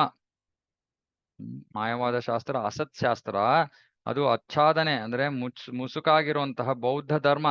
ನನ್ನ ಪ್ರೀತಿಯ ಪಾರ್ವತಿ, ಕಲಿಯುಗದಲ್ಲಿ ನಾನು ಬ್ರಾಹ್ಮಣನ ರೂಪವನ್ನು ತಾಳಿ ಈ ಕಲ್ಪಿತ ಮಾಯಾವಾದ ತತ್ವಜ್ಞಾನವನ್ನು ಬೋಧಿಸುತ್ತೇನೆ. ಕಲ್ಪಿತ. ನಾಸ್ತಿಕರನ್ನು ವಂಚಿಸುವುದಕ್ಕಾಗಿ ನಾನು ದೇವೋತ್ತಮ ಪರಮ ಪುರುಷನನ್ನು ನಿರಾಕಾರ ನಿರ್ಗುಣ ಎಂದು ವರ್ಣಿಸುತ್ತೇನೆ. ಅದೇ ರೀತಿಯಲ್ಲಿ ವೇದಾಂತವನ್ನು ಕುರಿತು ವಿವರಿಸುವಾಗ ಪ್ರಭುವಿನ ವೈಯಕ್ತಿಕ ರೂಪವನ್ನು ನಿರಾಕರಿಸುವ ಮೂಲಕ ಸಮಸ್ತ ಜನರನ್ನು ನಾಸ್ತಿಕತೆಯತ್ತ ದಿಕ್ಕು ತಪ್ಪಿಸಲು ಅದೇ ಮಾಯಾವಾದಿ ತತ್ವಜ್ಞಾನವನ್ನು ನಾನು ವರ್ಣಿಸುತ್ತೇನೆ. ಶಿವ ಪುರಾಣದಲ್ಲಿ ದೇವೋತ್ತಮ ಪರಮ ಪುರುಷನು ಪ್ರಭು ಶಿವನಿಗೆ ಹೀಗೆ ಹೇಳಿದನು: ಕಲಿಯುಗದಲ್ಲಿ ವೇದಗಳನ್ನು ಕುರಿತ ಕಾಲ್ಪನಿಕ ಅರ್ಥಗಳನ್ನು ಪ್ರಚಾರ ಮಾಡುವ ಮೂಲಕ ಜನಸಾಮಾನ್ಯರನ್ನು ದಿಕ್ಕು ತಪ್ಪಿಸು. ಇವು ಪುರಾಣಗಳ ವರ್ಣನೆಗಳು. ಭಗವಂತನೇ ಇದರ ಆಜ್ಞೆಯನ್ನು ಕೊಟ್ಟಿದ್ದು, ಅದನ್ನ ಶಿವ ನಡೆಸ್ದ ಅಷ್ಟೇ. ಹಾಗಾಗಿ ಶಂಕರಾಚಾರ್ಯರಲ್ಲಿ ಯಾವ ತಪ್ಪು ಇಲ್ಲ.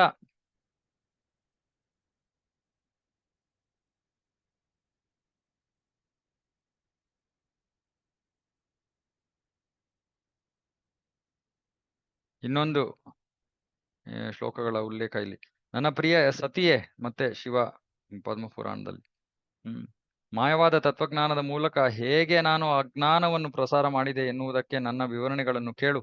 ಕೇವಲ ಅದನ್ನು ಶ್ರವಣ ಮಾಡುವುದರಿಂದಲೇ ಪ್ರಗತಿ ಸಾಧಿಸಿದ ವಿದ್ವಾಂಸ ಕೂಡ ಪತನ ಹೊಂದುತ್ತಾನೆ. ಜನಸಾಮಾನ್ಯರ ಪಾಲಿಗೆ ಖಂಡಿತವಾಗಿಯೂ ಬಹಳ ಅಮಂಗಳಕರವಾದ ಈ ತತ್ವಜ್ಞಾನದಲ್ಲಿ ನಾನು ವೇದಗಳ ನಿಜವಾದ ಅರ್ಥವನ್ನು ತಪ್ಪಾಗಿ ಪ್ರತಿಬಿಂಬಿಸಿದ್ದೇನೆ. ಕರ್ಮದಿಂದ ಮುಕ್ತಿಯನ್ನು ಪಡೆಯಲು ವ್ಯಕ್ತಿಯು ಎಲ್ಲಾ ಚಟುವಟಿಕೆಗಳನ್ನು ತೊರೆಯಬೇಕು.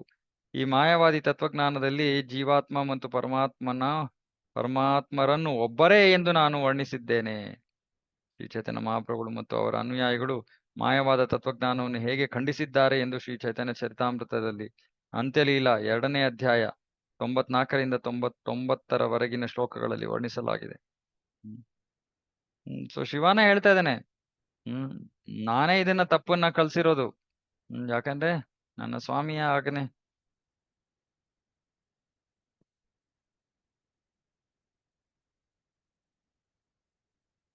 ನೇರವಾದ ಅರ್ಥದ ಪ್ರಕಾರ ಪರಮಸತ್ಯವೇ ದೇವೋತ್ತಮ ಪರಮಪುರುಷ. ಅವನಲ್ಲಿ ಎಲ್ಲ ಆಧ್ಯಾತ್ಮಿಕ ಐಶ್ವರ್ಯವೂ ಇದೆ. ಯಾರೂ ಅವನಿಗೆ ಸಮಾನವಾಗಲಾರರು ಅಥವಾ ಅವನನ್ನು ಮೀರಿಸಲಾರರು. ಇದು ನೇರವಾದ ಜ್ಞಾನ. ಆದರೆ ಶಂಕರಾಚಾರ್ಯರು ಇದನ್ನ ಪರೋಕ್ಷವಾಗಿ ಇದಕ್ಕೆ ಅರ್ಥ ವಿವರಣೆ ನೀಡುವ ಮೂಲಕ ಭಗವಂತನಿಗೆ ರೂಪ ಇಲ್ಲ, ಅವನಿಗೆ ಆಕಾರವಿಲ್ಲ, ಮತ್ತೆ ಜೀವಿ ಮತ್ತೆ ಆತ್ಮ ಮತ್ತೆ ಪರಮಾತ್ಮ ಇಬ್ಬರು ಒಂದೇ ಅನ್ನೋ ಒಂದು ತಪ್ಪು ಗ್ರಹಿಕೆಯನ್ನು, ಒಂದು ತಪ್ಪು ವಾದವನ್ನ ಶಂಕರಾಚಾರ್ಯರು ಮಂಡಿಸಿದ್ದಾರೆ. ದೇವೋತ್ತಮ ಪರಮಪುರುಷನ ದೇಹ, ಐಶ್ವರ್ಯ ಮತ್ತು ಪರಿವಾರವೂ ಸೇರಿದಂತೆ ಸಮಸ್ತವೂ ಆಧ್ಯಾತ್ಮಿಕ. ಆದರೆ ಮಾಯವಾದ ತತ್ವಜ್ಞಾನವು ಅವನ ಆಧ್ಯಾತ್ಮಿಕ ಐಶ್ವರ್ಯವನ್ನು ಆಚ್ಛಾದಿಸಿ ನಿರಾಕಾರವಾದದ ಸಿದ್ಧಾಂತವನ್ನು ಪ್ರತಿಪಾದಿಸುತ್ತದೆ. ಎರಡು ವಾದಗಳಿವೆ. ಒಂದು ನಿರಾಕಾರ, ಇನ್ನೊಂದು ಮಾಯಾವಾದ. ನಿರಾಕಾರವಾದ ಅಂದ್ರೆ ಭಗವಂತನಿಗೆ ಆಕಾರ ಇಲ್ಲ. ನಿರಾಕಾರವಾದಿಗಳು ಅಪರಾಧಿಗಳಲ್ಲ. ಯಾಕಂದ್ರೆ ನಿರಾಕಾರವಾದಿಗಳು ಆ ಇವಾಗ ಭಗವಂತನ 3 ಹಂತಗಳಲ್ಲಿ ಅರ್ಥ ಮಾಡ್ಕೋಬಹುದು: ಬ್ರಹ್ಮನ್, ಪರಮಾತ್ಮ, ಭಗವಾನ್. ಈ ನಿರಾಕಾರವಾದಿಗಳು ಬ್ರಹ್ಮನ್ ಹಂತವನ್ನ ಮೀರಿ ಮುಂದುವರೆದಿಲ್ಲ. ಹಾಗಾಗಿ ಅವರಿಗೆ ನಿಜವಾಗಲೂ ಭಗವಂತನ ಒಂದು ರೂಪ ಇದೆ, ಅದರ ಗುಣಲಕ್ಷಣಗಳು ಏನು ಇವ್ಯಾವು ತಿಳಿದಿಲ್ಲ.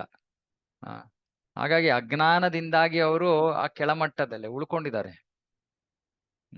ಆದ್ರೆ ಅವರು ಭಗವಂತನಿಗೆ ರೂಪ ಇಲ್ಲ ಅಥವಾ ಭಗವಂತನ ರೂಪ ಕಾಲ್ಪನಿಕವಾದದ್ದು ಅಂತ ಅವರು ಅಪರಾಧ ಮಾಡೋದಿಲ್ಲ.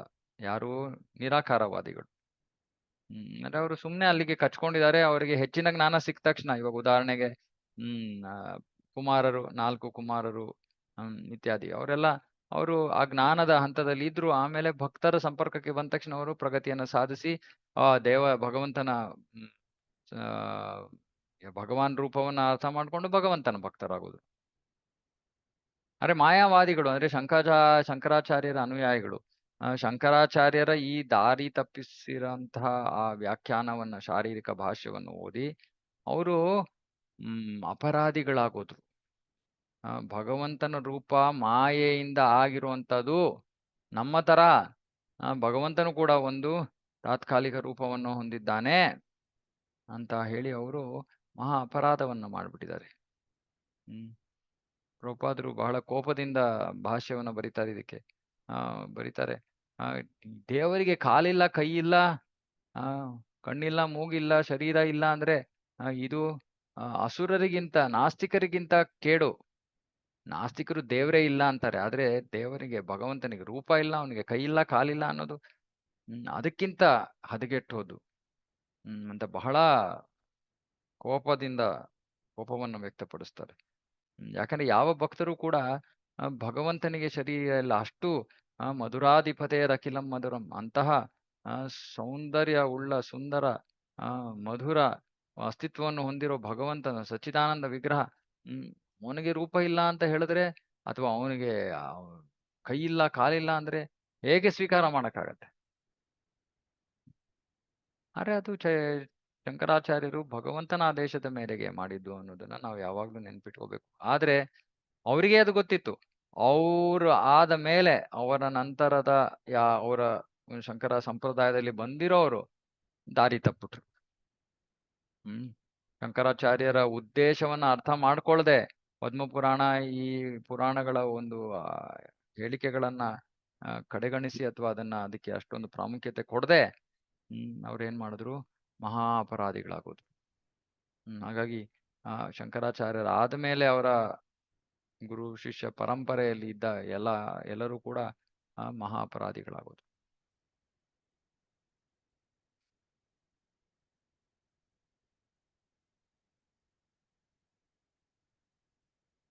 ದೇವೋತ್ತಮ ಪರಮಪುರುಷನು ಆಧ್ಯಾತ್ಮಿಕ ಶಕ್ತಿಗಳಿಂದ ಪೂರ್ಣನಾಗಿದ್ದಾನೆ.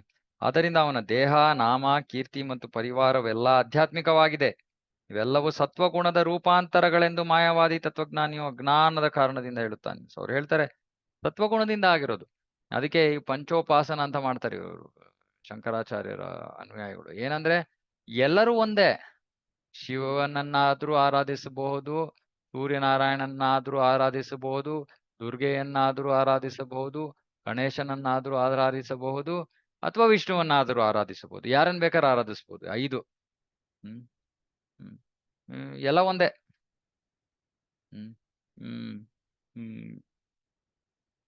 ವಿಷ್ಣುವಿನ ಶರೀರವು ಕೂಡ ಸತ್ವಗುಣದಿಂದ ಆಗಿರೋದು, ಅಂದ್ರೆ ಭೌತಿಕವಾದದ್ದು.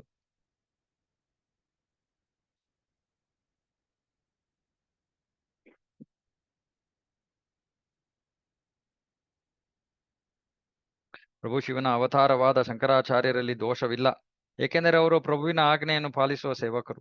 ಆದರೆ ಈ ಮಾಯಾವಾದ ತತ್ವಜ್ಞಾನವನ್ನು ಅನುಸರಿಸುವವರು ಸರ್ವನಾಶವಾಗುತ್ತಾರೆ. ಅವರು ಆಧ್ಯಾತ್ಮಿಕ ಜ್ಞಾನದಲ್ಲಿ ಸಾಧಿಸಿದ ಎಲ್ಲಾ ಪ್ರಗತಿಯನ್ನು ಕಳೆದುಕೊಳ್ಳುತ್ತಾರೆ. ಪ್ರಭುಪಾದರು ಇಲ್ಲಿ ಭಾವಾರ್ಥದಲ್ಲಿ ಒಬ್ರು ಮಾಯಾವಾದಿ ವಿದ್ವಾಂಸರಲ್ಲಿ ಅತ್ಯಂತ ಪ್ರಮುಖರಾದ ಸದಾನಂದ ಯೋಗೀಂದ್ರ ಅನ್ನೋರ ಬಗ್ಗೆ ಬರೀತಾರೆ. ಅವರು ವೇದಾಂತ ಸಾರ ಎಂಬ ಗ್ರಂಥವನ್ನು ಬರೆದಿದ್ದಾರೆ. ಅವರು ಮತ್ತೆ ಇನ್ನು ಬೇರೆಯವರು ಇರ್ಬೋದು. ಈಗಿನ ಈ ಸಮಯದ ಮಾಯಾವಾದಿಗಳಿಗೆ ದಾರಿ ತಪ್ಪಿಸುವಂತಹ ಗ್ರಂಥಗಳು ಇವು. ಹಾಗಾಗಿ ಅವರು ನರಕಕ್ಕೆ ಹೋಗಕ್ಕೆ ಸಿದ್ಧತೆ ಮಾಡ್ಕೋತಾ ಇದ್ದಾರೆ. ಪ್ರಭು ವಿಷ್ಣುವಿನ ದಿವ್ಯ ದೇಹವು ಐಹಿಕ ಪ್ರಕೃತಿಯಿಂದ ಆದದ್ದೆಂದು ಪರಿಗಣಿಸುವವನು ಪ್ರಭುವಿನ ಪಾದಕಮಲಡಿಗೆ ಮಹಾ ಅಪಚಾರ ಮಾಡಿದವನಾಗುತ್ತಾನೆ. ದೇವೋತ್ತಮ ಪರಮಪುರುಷನಿಗೆ ಇದಕ್ಕಿಂತ ಹೆಚ್ಚಿನ ನಿಂದನೆ ಇಲ್ಲ. ಚೈತನ್ಯ ಮಹಾಪ್ರಭುಗಳು ತಾವೇ ಕೋಪ ಮಾಡ್ಕೊಂಡು ಹೇಳ್ತಾ ಇದ್ದಾರೆ. ಅವನ ದಿವ್ಯ ದೇಹ ಐಹಿಕ ಪ್ರಕೃತಿಯಿಂದ ಆದದ್ದೆಂದು ಅಂತ ಯಾರು ಹೇಳ್ತಾರೋ ಅದು ಮಹಾ ಅಪಚಾರ. ಇದಕ್ಕಿಂತ ಹೆಚ್ಚಿನ ನಿಂದನೆ ಇಲ್ಲ. ಭಗವಂತನ ನಿಂದಿಸುವವರ ಗತಿ ಏನು? ಹಾಗಾಗಿ ಅವರು ದೊಡ್ಡ ದೊಡ್ಡ ಸನ್ಯಾಸಿಗಳಂತೆ ಕಂಡು ಬರಬಹುದು ನಮಗೆ, ಆದರೆ ಮಹಾ ಅಪರಾಧಿಗಳು. ನಾವು ನೋಡ್ತೀವಿ ಇಲ್ಲಿ ಇಲ್ಲಿ ನಮ್ಮ ಮನೆ ಹತ್ರ ಇಲ್ಲಿ ಬಂಟ ಸಂಘ ಅಂತ ಇದೆ, ಅಲ್ಲಿ ಗೀತ ಯಜ್ಞ ಅಂತ ಮಾಡ್ತಾರೆ. ಮಾಯಾವಾದಿ ಸನ್ಯಾಸಿಗಳು ಬಂದು ಅಲ್ಲಿ ಪ್ರವಚನ ಕೊಡೋದು.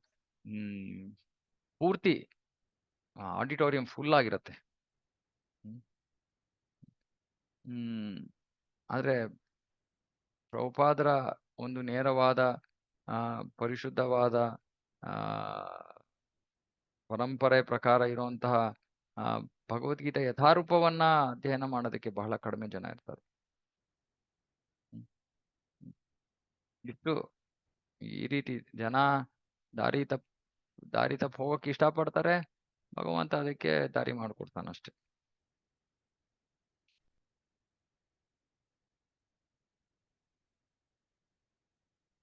ಪ್ರಭು ಪ್ರಜ್ವಲಿಸುತ್ತಿರುವ ಮಹಾ ಅಗ್ನಿಯ ಹಾಗೆ, ಜೀವಿಗಳು ಆ ಅಗ್ನಿಯ ಪುಟ್ಟ ಪುಟ್ಟ ಕಿಡಿಗಳ ಹಾಗೆ. ಜೀವಿಗಳು ಶಕ್ತಿವಂತರಲ್ಲ, ಶಕ್ತಿವಂತನು ಕೃಷ್ಣ. ಇದನ್ನು ವಿಶದವಾಗಿ ಭಗವದ್ಗೀತೆ, ವಿಷ್ಣು ಪುರಾಣ ಮತ್ತು ಇತರ ವೈದಿಕ ಸಾಹಿತ್ಯಗಳಲ್ಲಿ ವರ್ಣಿಸಲಾಗಿದೆ. ಮಹಾಭಾವುವಾದ ಅರ್ಜುನನೇ, ಈ ಅಪರಾ ಪ್ರಕೃತಿ ಅಲ್ಲದೆ ನನ್ನ ಶ್ರೇಷ್ಠವಾದ ಶಕ್ತಿ ಹೊಂದಿದೆ. ಆ ಶಕ್ತಿಯು ಈ ಎಲ್ಲಾ ಜೀವಿಗಳು. ಅವರು ಈ ಐಹಿಕ ಪ್ರಕೃತಿಯೊಡನೆ ಹೋರಾಡುತ್ತಿದ್ದಾರೆ ಮತ್ತು ಈ ವಿಶ್ವವನ್ನು ಪೋಷಿಸುತ್ತಿದ್ದಾರೆ. ಪ್ರಭು ವಿಷ್ಣುವಿನ ಶಕ್ತಿಯನ್ನು 3 ವರ್ಗಗಳಾಗಿ ಸಂಗ್ರಹಿಸಬಹುದು: ಆಧ್ಯಾತ್ಮಿಕ ಶಕ್ತಿ, ಜೀವಿಗಳು ಮತ್ತು ಅಜ್ಞಾನ. ಆಧ್ಯಾತ್ಮಿಕ ಶಕ್ತಿಯು ಜ್ಞಾನಪೂರ್ಣವಾಗಿದೆ. ಜೀವಿಗಳು ಆಧ್ಯಾತ್ಮಿಕ ಶಕ್ತಿಗೆ ಸೇರಿದವರಾದರೂ ದಿಗ್ಭ್ರಮೆಗೆ ತುತ್ತಾಗಿದ್ದಾರೆ. 3ನೇ ಶಕ್ತಿಯು ಸಂಪೂರ್ಣ ಅಜ್ಞಾನದಿಂದ ತುಂಬಿದೆ. ಅದು ಸದಾ ಕಾಮ್ಯಕರ್ಮಗಳಲ್ಲಿ ಗೋಚರವಾಗುತ್ತದೆ. ಬಹಿರಂಗ ಶಕ್ತಿ, ಅಂತರಂಗ ಶಕ್ತಿ, ತಟಸ್ಥ ಶಕ್ತಿ.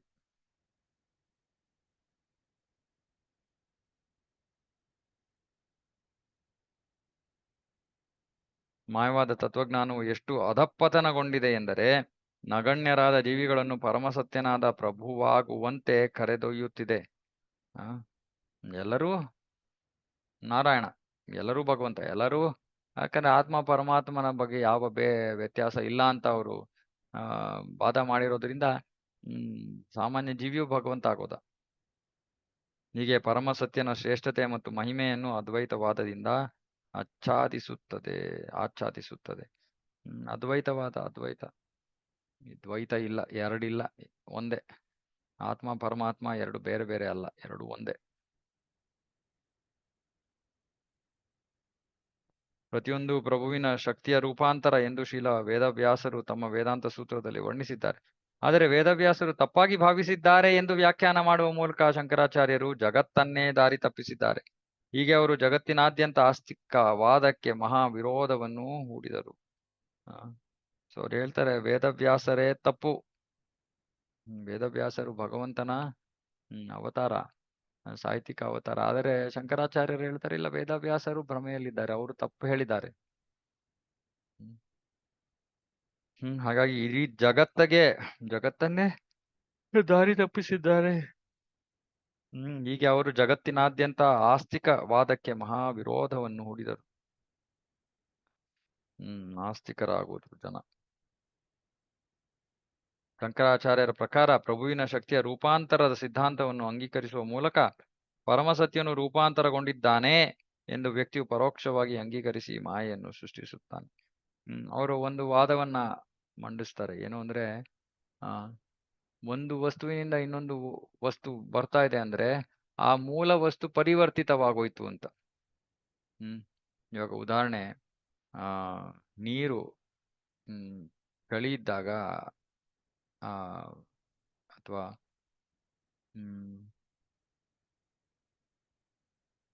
ಇವಾಗ ಮಣ್ಣಿದೆ, ಮಣ್ಣು ಮತ್ತೆ ನೀರು ಅದರ ಮಿಶ್ರಣ ಮಾಡಿ ಅದನ್ನ ಬೆಂಕಿಯಲ್ಲಿ ಇಟ್ಟಾಗ ಅದು ಇಟ್ಟಿಗೆ ಆಗತ್ತೆ. ಇವಾಗ ಅವರಿಗೆ ಏನು, ಓಕೆ, ಅವಾಗ ಮೂಲ ವಸ್ತು ಏನು, ಮಣ್ಣು. ಆ ಮಣ್ಣು ಇವಾಗಿಲ್ಲ, ಮಣ್ಣು ಹೊಟ್ಟೋಯ್ತು. ಮಣ್ಣು ಪರಿವರ್ತಿತವಾಗೋಯ್ತು, ಇಟ್ಟಿಗೆ ಆಗೋಯ್ತು. ಅಂದ್ರೆ ಅದರ ಮೂಲ ಒಂದು ಸ್ಥಿತಿ ಇಲ್ಲ ಇವಾಗ. ಹಾಗಾಗಿ ಇವ್ರು ಹೇಳ್ತಾರೆ, ಓ ಭಗವಂತನಿಂದ ಭೌತಿಕ ಜಗತ್ತು ಬಂದಿದೆ ಅಂದ್ರೆ ಭಗವಂತ ಪರಿವರ್ತಿತನಾಗೋದ. ಭಗವಂತ ಪರಿವರ್ತಿತನಾಗೋದ ಅಂದ್ರೆ ಬ್ರಹ್ಮನ್ ಮಿಥ್ಯ ಆಗೋಗುತ್ತೆ. ಹಾಗಾಗಿ ಬ್ರಹ್ಮನ್ ಸತ್ಯ, ಜಗನ್ ಮಿಥ್ಯ, ಈ ಜಗತ್ತು ಮಿಥ್ಯ. ಜಗತ್ತು ನಿಜ ಅಂತ ಹೇಳ್ಬಿಟ್ರೆ ಅವಾಗ ಭಗವಂತನಿಂದ ಜಗತ್ತು ಬಂದಿದೆ, ಜಗತ್ತು ಸತ್ಯವಾಗಿದ್ರೆ ಅವಾಗ ಭಗವಂತ ಬದಲಾಗೋದ ಅಂತ ಬಂದ್ಬಿಡುತ್ತೆ. ಯಾಕೆ? ಈ ಭೌತಿಕ ಆ ಉದಾಹರಣೆಯ ತರ ಭಗವಂತನಿಂದ ಏನಾದ್ರೂ ಬಂದ್ರೆ, ಭಗವಂತನಿಂದ ಭೌತಿಕವಾದದ್ದು ಏನಾದ್ರು ಬಂದ್ರೆ ಭಗವಂತ ಕೂಡ ಪರಿವರ್ತಿತನಾಗೋದ, ತನ್ನ ಮೂಲ ಸ್ಥಾನವನ್ನ ರೂಪವನ್ನ ಉಳಿಸ್ಕೊಳ್ಳಿಲ್ಲ ಅನ್ನೋದು ಅವರ ವಾದ.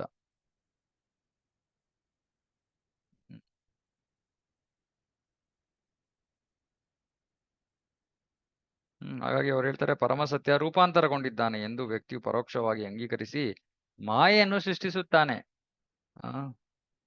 ಶಕ್ತಿಯ ರೂಪಾಂತರವು ಸಮರ್ಥಿತವಾದ ಸಂಗತಿ. ಆತ್ಮವನ್ನು ಕುರಿತಂತೆ ಮಿಥ್ಯಾ ದೈಹಿಕ ಗ್ರಹಿಕೆಯು ಒಂದು ಮಾಯೆ. ದೇವೋತ್ತಮ ಪರಮ ಪುರುಷನು ಎಲ್ಲಾ ದೃಷ್ಟಿಯಿಂದಲೂ ಶ್ರೀಮಂತ. ಆದ್ದರಿಂದ ಅವನು ತನ್ನ ಅಚಿಂತ್ಯ ಶಕ್ತಿಗಳ ಮೂಲಕ ಐಹಿಕ ಬ್ರಹ್ಮಾಂಡದ ಅಭಿವ್ಯಕ್ತಿಯನ್ನು ರೂಪಾಂತರಿಸಿದ್ದಾನೆ. ಷಡೈಶ್ವರ್ಯ ಪೂರ್ಣ ಕೃಷ್ಣ. ಅವನ ಶಕ್ತಿಯಿಂದ ಭೌತಿಕ ಅಸ್ತಿತ್ವ ಏನಾದ್ರು ಬಂತು ಅಂದ್ರೆ ಅವನು ಬದಲಾಗಕ್ಕೆ ಕಾರಣ ಇಲ್ಲ. ಅವನು ಬದಲಾಗಿದ್ದಾನೆ ಅಂತ ಹೇಳೋದು ಅವಶ್ಯಕತೆ ಇಲ್ಲ. ಸ್ಪರ್ಶ ಮಣಿಯು ತನ್ನ ಶಕ್ತಿಯಿಂದ ಕಬ್ಬಿಣವನ್ನು ಚಿನ್ನವಾಗಿ ಮಾಡಿದರೂ ತಾನು ಮೊದಲಿನಂತೆ ಉಳಿಯುವ ಉದಾಹರಣೆಯನ್ನು ಬಳಸಿಕೊಂಡು ದೇವೋತ್ತಮ ಪರಮಪುರುಷನು ತನ್ನ ಅಸಂಖ್ಯ ಶಕ್ತಿಗಳನ್ನು ರೂಪಾಂತರಿಸಿದರೂ ತಾನು ಬದಲಾಗದೆ ಉಳಿಯುತ್ತಾನೆ ಎನ್ನುವುದನ್ನು ನಾವು ಅರ್ಥ ಮಾಡಿಕೊಳ್ಳುವ. ಒಂದು ಭೌತಿಕ ವಸ್ತು, ಅವನೇ ಭಗವಂತನೇ ಸೃಷ್ಟಿ ಮಾಡಿರೋ ಭೌತಿಕ ವಸ್ತು ಸ್ಪರ್ಶ ಮಣಿ. ಆ ಸ್ಪರ್ಶ ಮಣಿ ಏನನ್ನಾದರೂ ಸ್ಪರ್ಶ ಮಾಡಿದ್ರೆ ಕಬ್ಬಿಣ ಚಿನ್ನವಾಗೋಗುತ್ತೆ. ಆದ್ರೆ ಸ್ಪರ್ಶಮಣಿ ಬದಲಾಗೋದಿಲ್ಲ. ಆ ಸ್ಪರ್ಶಮಣಿಯೇ ಬದಲಾಗದೆ ಉಳಿದಿರುವಾಗ ಇನ್ನು ಭಗವಂತ ಬದಲಾಗದೆ ಉಳಿಯೋದು ಏನು ಎಂತಹ ಬಹಳ ಕಷ್ಟವಾದ ವಿಷಯ ಏನು. ಅದಕ್ಕೆ ಚೈತನ್ಯ ಮಹಾಪ್ರಭುಗಳೇ ತರ್ಕವನ್ನ ಕೊಡ್ತಾ ಇದ್ದಾರೆ ಮಾಯಾವಾದವನ್ನ ಸೋಲಿಸೋದಕ್ಕೆ. ಸ್ಪರ್ಶಮಣಿಯು ಅನೇಕ ವೈವಿಧ್ಯ ಪೂರ್ಣವಾದ ಆಭರಣಗಳ ರಾಶಿಯನ್ನು ಸೃಷ್ಟಿಸಿದರೂ ತಾನು ಮಾತ್ರ ಹಾಗೆ ಉಳಿಯುತ್ತದೆ. ಅದು ತನ್ನ ಮೂಲ ರೂಪವನ್ನು ಬದಲಾಯಿಸುವುದಿಲ್ಲ. ಐಹಿಕ ವಸ್ತುಗಳಲ್ಲಿ ಅಂತಹ ಅನೂಹ್ಯವಾದ ಶಕ್ತಿ ಇರುತ್ತದೆ. ಆದರೆ ದೇವೋತ್ತಮ ಪರಮ ಪುರುಷನ ಅನೂಹ್ಯ ಶಕ್ತಿಯನ್ನು ನಾವು ಏಕೆ ನಂಬಬಾರದು? ಸಾಮಾನ್ಯ ಭೌತಿಕ ವಸ್ತುವಿನಲ್ಲೇ ಈ ಬದಲಾಗದೆ ಉಳಿಯುವಂತ ಶಕ್ತಿ ಇರುವಾಗ ಭಗವಂತನಲ್ಲಿ ಯಾಕೆ ಆ ಶಕ್ತಿ ಇರಬಾರ್ದು? ವೈದಿಕ ನಾದ ಕಂಪನವಾದ ಓಂಕಾರವು ವೈದಿಕ ಸಾಹಿತ್ಯಗಳಲ್ಲಿ ಪ್ರಮುಖವಾದ ಶಬ್ದ. ಅದು ಎಲ್ಲ ವೈದಿಕ ಕಂಪನಗಳ ಮೂಲಾಧಾರ.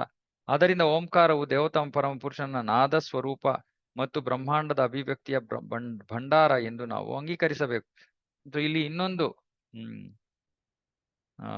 ಇನ್ನೊಂದು ಸಮಸ್ಯೆ ಏನು ಅಂದ್ರೆ, ಈ ಮಾಯಾವಾದಿಗಳಲ್ಲಿ ಅವರು ಇದು ಪ್ರಣವ ಓಂಕಾರವನ್ನ ಓಮಿತಿ ಏಕಾಕ್ಷರಂ ಬ್ರಹ್ಮ ಇದು ಇದನ್ನ ಅವರು ಸ್ವೀಕಾರ ಮಾಡಲ್ಲ. ಓಂ ತತ್ ಸತ್ ಇದನ್ನ ಸ್ವೀಕಾರ ಮಾಡೋದಿಲ್ಲ. ಓಂ ತತ್ ಸತ್ ಅನ್ನ ಸ್ವೀಕಾರ ಮಾಡದೆ ಅವರು ಇನ್ನೊಂದು ಸೂತ್ರ ಇದೆ, ತತ್ವಮಸಿ ಚಾಂದೋಗ್ಯ ಉಪನಿಷತ್ತಲ್ಲಿ. ಓಂ ತತ್ ಸತ್ ಅನ್ನ ಸ್ವೀಕಾರ ಮಾಡಲ್ಲ. ಅಂದ್ರೆ ಓಂ ಅನ್ನೋದು ಭಗವಂತನ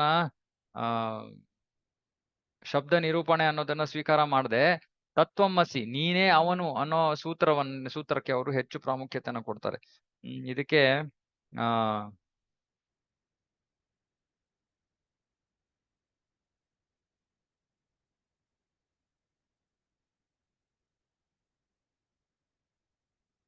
ಮಹಾವಾಕ್ಯ ಅಂತ ಕರೀತಾರೆ. ಮಹಾವಾಕ್ಯ ಪ್ರಣವ ಓಂಕಾರವೇ ಎಲ್ಲ ವೈದಿಕ ಜ್ಞಾನದ ಭಂಡಾರವೆಂದು ಪ್ರಸ್ತುತಪಡಿಸುವುದು ದೇವೋತ್ತಮ ಪರಮಪುರುಷನ ಉದ್ದೇಶ. ತತ್ವಮಸಿ ಎಂಬ ಶಬ್ದಗಳು ವೈದಿಕ ಜ್ಞಾನದ ಭಾಗಶಃ ವಿವರಣೆ ಅಷ್ಟೇ. ಸೊ 2 ಸೂತ್ರಗಳಿವೆ. ಒಂದು ಓಂ ತತ್ ಸತ್, ಇನ್ನೊಂದು ತತ್ವಮಸಿ. ಓಂ ತತ್ ಸತ್ ಅನ್ನೋದು ಮಹಾವಾಕ್ಯ. ಪ್ರಣವ ಓಂಕಾರವು ವೇದಗಳಲ್ಲಿ ಮಹಾವಾಕ್ಯ, ಮಹಾಮಂತ್ರವಾಗಿದೆ. ಶಂಕರಾಚಾರ್ಯರ ಅನುಯಾಯಿಗಳು ಅನಧಿಕೃತವಾಗಿ ತತ್ವಮಸಿ ಎಂಬ ಮಂತ್ರವನ್ನು ಒತ್ತಿ ಹೇಳಲು ಓಂಕಾರವನ್ನು ಆಚ್ಛಾದನೆ ಮಾಡಿದ್ದಾರೆ. ಸೊ ಅವರು ಅದನ್ನ ಪಕ್ಕಕ್ಕೆ ಹಾಕಿ, ಓಂ ತತ್ಸತ್ ಅನ್ನೋದನ್ನ ಪಕ್ಕಕ್ಕೆ ಹಾಕಿ ಈ ತತ್ವಮಸಿ ಅನ್ನೋ ಒಂದು ಸೂತ್ರಕ್ಕೆ ಬಹಳಷ್ಟು ಪ್ರಾಮುಖ್ಯತೆಯನ್ನು ಕೊಟ್ಟು, ತತ್ವಮಸಿ ಅಂದ್ರೆ ನೀನೇ ಅವನು, ಅದು ನೀನೇ ಬ್ರಹ್ಮನ್. ಅಂತ ವಾದವನ್ನು ಮಾಡಿ ಓಂ ತತ್ಸತ್ ಅಂದ್ರೆ ಭಗವಂತನ ಒಂದು ಓಂ ಅನ್ನೋದು ಎಲ್ಲದರ ಮೂಲ, ಅದು ಭಗವಂತನ ಶಬ್ದ ಪ್ರತಿನಿಧಿ ಅನ್ನೋದನ್ನ ನಿರಾಕರಿಸಿ ಮತ್ತೆ ಮಾಯವಾದವನ್ನ ಮಂಡಿಸ್ತಾರೆ. ಎಲ್ಲ ವೈದಿಕ ಸೂತ್ರಗಳು ಮತ್ತು ಸಾಹಿತ್ಯಗಳಲ್ಲಿ ಅರ್ಥ ಮಾಡಿಕೊಳ್ಳಬೇಕಾದದ್ದು ಪ್ರಭು ಕೃಷ್ಣನನ್ನು. ಆದರೆ ಶಂಕರಾಚಾರ್ಯರ ಅನುಯಾಯಿಗಳು ವೇದಗಳ ನಿಜವಾದ ಅರ್ಥವನ್ನು ಪರೋಕ್ಷ ವಿವರಣೆಗಳಿಂದ ಮರೆ ಮಾಡಿದ್ದಾರೆ. ಸ್ವಯಂ ಸ್ಪಷ್ಟ ವೈದಿಕ ಸಾಹಿತ್ಯಗಳು ಎಲ್ಲದಕ್ಕೂ ಅತ್ಯುನ್ನತ ಸಾಕ್ಷ್ಯವಾಗಿವೆ. ಆದರೆ ಈ ಸಾಹಿತ್ಯಗಳನ್ನು ವ್ಯಾಖ್ಯಾನಿಸಿದರೆ ಅವುಗಳ ಸ್ವಯಂ ಸ್ಪಷ್ಟ ಸ್ವಭಾವವು ನಷ್ಟವಾಗಿ ಹೋಗುತ್ತದೆ. ತಮ್ಮ ತತ್ವಜ್ಞಾನವನ್ನು ಸಾಧಿಸಲು ಮಾಯವಾದ ಪಂಥದ ಸದಸ್ಯರು ವೈದಿಕ ಸಾಹಿತ್ಯದ ನಿಜವಾದ ಮತ್ತು ಸುಲಭವಾಗಿ ಅರ್ಥ ಮಾಡಿಕೊಳ್ಳಬಹುದಾದ ಅರ್ಥವನ್ನು ಕೈಬಿಟ್ಟು ತಮ್ಮ ಊಹಾಶಕ್ತಿಯನ್ನು ಆಧರಿಸಿದ ಪರೋಕ್ಷ ಅರ್ಥಗಳನ್ನು ಪ್ರಸ್ತುತಪಡಿಸುತ್ತಾರೆ. ಹೀಗೆ ಶ್ರೀ ಚೈತನ್ಯ ಮಹಾಪ್ರಭುಗಳು ಪ್ರತಿಯೊಂದು ಸೂತ್ರದಲ್ಲಿಯೂ ಶಂಕರಾಚಾರ್ಯರ ವಿವರಣೆಗಳಲ್ಲಿ ದೋಷಗಳನ್ನು ತೋರಿಸಿದಾಗ ಅಲ್ಲಿ ಸೇರಿದ್ದ ಎಲ್ಲಾ ಮಾಯಾವಾದಿ ಸನ್ಯಾಸಿಗಳು ಆಶ್ಚರ್ಯಚಕಿತರಾಗುತ್ತಾರೆ. ಎಲ್ಲಾ ಮಾಯಾವಾದಿ ಸನ್ಯಾಸಿಗಳು ಹೇಳುತ್ತಾರೆ, ಪವಿತ್ರಾತ್ಮರೇ, ಈ ಅರ್ಥಗಳನ್ನು ನೀವು ಖಂಡಿಸಿದ್ದಕ್ಕೆ ನಿಜವಾಗಿಯೂ ನಿಮ್ಮೊಡನೆ ನಾವು ವಿವಾದ ಮಾಡುವುದಿಲ್ಲ ಎನ್ನುವುದನ್ನು ದಯವಿಟ್ಟು ತಿಳಿಯಿರಿ. ಏಕೆಂದರೆ ನೀವು ಸೂತ್ರಗಳ ಸ್ಪಷ್ಟವಾದ ಅರ್ಥವನ್ನು ನೀಡಿದ್ದೀರಿ. ಮಾಯಾವಾದಿಗಳೇ ಹೇಳ್ತಾ ಇದ್ದಾರೆ, ನೀವು ಸೂತ್ರಗಳ ಸ್ಪಷ್ಟವಾದ ಅರ್ಥವನ್ನು ನೀಡಿದ್ದೀರಿ. ಈ ಎಲ್ಲ ಪದ ಚಮತ್ಕಾರವು ಶಂಕರಾಚಾರ್ಯರ ಕಲ್ಪನೆಯಿಂದ ಹೊರಹೊಮ್ಮಿದೆ ಎಂದು ನಾವು ಬಲ್ಲೆವು. ಆದರೆ ನಾವು ಈ ಪಂಥಕ್ಕೆ ಸೇರಿದವರಾದ್ದರಿಂದ ನಮಗೆ ಅದು ತೃಪ್ತಿಕರವಾಗಿಲ್ಲವಾದರೂ ಅದನ್ನು ನಾವು ಅಂಗೀಕರಿಸುತ್ತೇವೆ. ಹಾಗಾಗಿ ಈ ಮಾಯಾವಾದಿಗಳೇ ಹೇಳ್ತಾ ಇದ್ದಾರೆ, ನಾವು ಶಂಕರಾಚಾರ್ಯರ ಪಂಥಕ್ಕೆ ಸೇರಿರೋದ್ರಿಂದ ನಾವು ಅದನ್ನು ಸ್ವೀಕಾರ ಮಾಡ್ತಾ ಇದೀವಿ. ಇಲ್ಲ ಅಂದ್ರೆ ನಮ್ಗೆ ಗೊತ್ತು ಅದು ಶಂಕರಾಚಾರ್ಯರ ಕಲ್ಪನೆಯಿಂದ ಹೊರಹೊಮ್ಮಿರೋದು, ನೀವು ಸ್ಪಷ್ಟವಾದ ಅರ್ಥವನ್ನು ಕೊಟ್ಟಿದ್ದೀರಾ.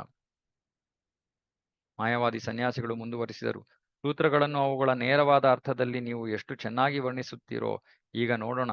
ಇದನ್ನು ಕೇಳಿ ಚೈತನ್ಯ ಮಹಾಪ್ರಭುಗಳು ವೇದಾಂತ ಸೂತ್ರವನ್ನು ಕುರಿತು ತಮ್ಮ ನೇರವಾದ ವಿವರಣೆಯನ್ನು ಪ್ರಾರಂಭಿಸಿದರು. ಇವಾಗ ಕೇಳ್ತಾರೆ, ನಮಗೆ ಗೊತ್ತು ಇದೆಲ್ಲ ಪರೋಕ್ಷವಾದ ವಿವರಣೆ, ಇವಾಗ ನೀವು ನೇರವಾದ ವಿವರಣೆಯನ್ನ ಕೊಡಿ, ಅದನ್ನ ಕೇಳೋದಕ್ಕೆ ನಾವು ಇಷ್ಟಪಡ್ತೀವಿ ಅಂತ. ಈಗ ನೇರವಾದ ಈ ವೇದಾಂತ ಸೂತ್ರ ಏನು, ಸೂತ್ರಗಳು ಏನು ಅನ್ನೋದರ ಒಂದು ವರ್ಣನೆಯನ್ನ ಈಗ ಚೈತನ್ಯ ಮಹಾಪ್ರಭುಗಳು ಕೊಡ್ತಾರೆ. ಅತ್ಯಂತ ದೊಡ್ಡದಕ್ಕಿಂತಲೂ ದೊಡ್ಡವನಾದ ಬ್ರಹ್ಮನ್ನೇ ದೇವೋತ್ತಮ ಪರಮಪುರುಷನಾಗಿದ್ದಾನೆ. ಅವನು 6 ಬಗೆಯ ಐಶ್ವರ್ಯಗಳಿಂದ ಪೂರ್ಣನಾಗಿದ್ದಾನೆ. ಆದ್ದರಿಂದ ಅವನು ಪರಮ ಸತ್ಯ ಮತ್ತು ಪರಾತ್ಪರ ಜ್ಞಾನದ ಭಂಡಾರ. ತನ್ನ ಮೂಲ ರೂಪದಲ್ಲಿ ದೇವೋತ್ತಮ ಪರಮಪುರುಷನು ದಿವ್ಯ ಐಶ್ವರ್ಯಗಳಿಂದ ಸಂಪನ್ನನಾಗಿದ್ದಾನೆ. ಅವು ಐಹಿಕ ಜಗತ್ತಿನ ಕಲ್ಮಶಗಳಿಂದ ಮುಕ್ತವಾಗಿವೆ. ಎಲ್ಲ ವೈದಿಕ ಸಾಹಿತ್ಯದ ಅಂತಿಮ ಗುರಿಯು ದೇವೋತ್ತಮ ಪರಮಪುರುಷನೇ ಎನ್ನುವುದನ್ನು ಅರ್ಥ ಮಾಡಿಕೊಳ್ಳಬೇಕು.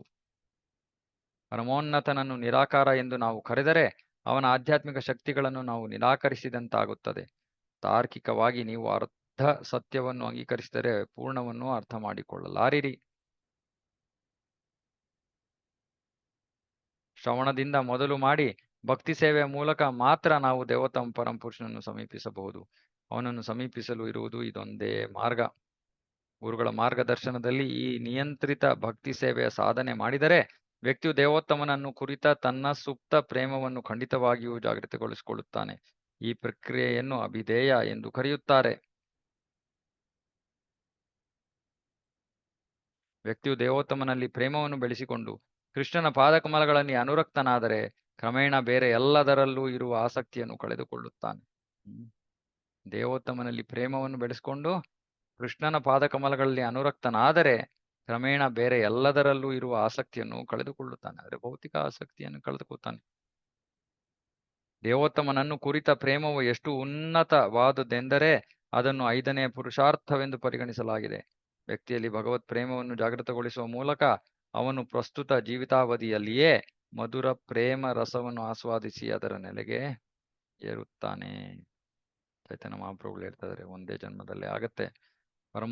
ಪರಮೋನ್ನತನಿಗಿಂತ ಉನ್ನತವಾದ ಪರಮಪ್ರಭು ಅತ್ಯಂತ ನಗಣ್ಯನಾದ ಭಕ್ತನಿಗೆ ಕೂಡ ಅವನ ಭಕ್ತಿ ಸೇವೆಯ ಕಾರಣದಿಂದಾಗಿ ಅಧೀನನಾಗುತ್ತಾನೆ. ಇದು ಭಕ್ತಿ ಸೇವೆಯ ಸುಂದರ ಮತ್ತು ಉನ್ನತ ಸ್ವಭಾವ. ಭಕ್ತನಿಗೆ ಭಗವಂತ ಅಧೀನ ಹೋಗ್ತಾನೆ. ಅದರ ಕಾರಣದಿಂದಾಗಿ ಅನಂತ ಪ್ರಭು ಅಣುರೂಪಿ ಜೀವಿಯ ಅಧೀನನಾಗುತ್ತಾನೆ. ಭಕ್ತನು ಪ್ರಭುವಿನೊಡನೆ ಭಕ್ತಿ ಕಾರ್ಯಗಳ ವಿನಿಮಯದಲ್ಲಿ ದಿಟವಾಗಿಯೂ ಭಕ್ತಿ ಸೇವೆಯ ದಿವ್ಯ ರಸವನ್ನು ಅನುಭವಿಸುತ್ತಾನೆ. ಭಗವಂತನ ಭಕ್ತನ ಅಧೀನನಾಗೋಗ್ತಾನೆ. ಭಕ್ತ ಆ ರಸದ ನಿಜವಾದ ರಸದ ಆಸ್ವಾದನೆಯನ್ನ ಮಾಡ್ತಾನೆ.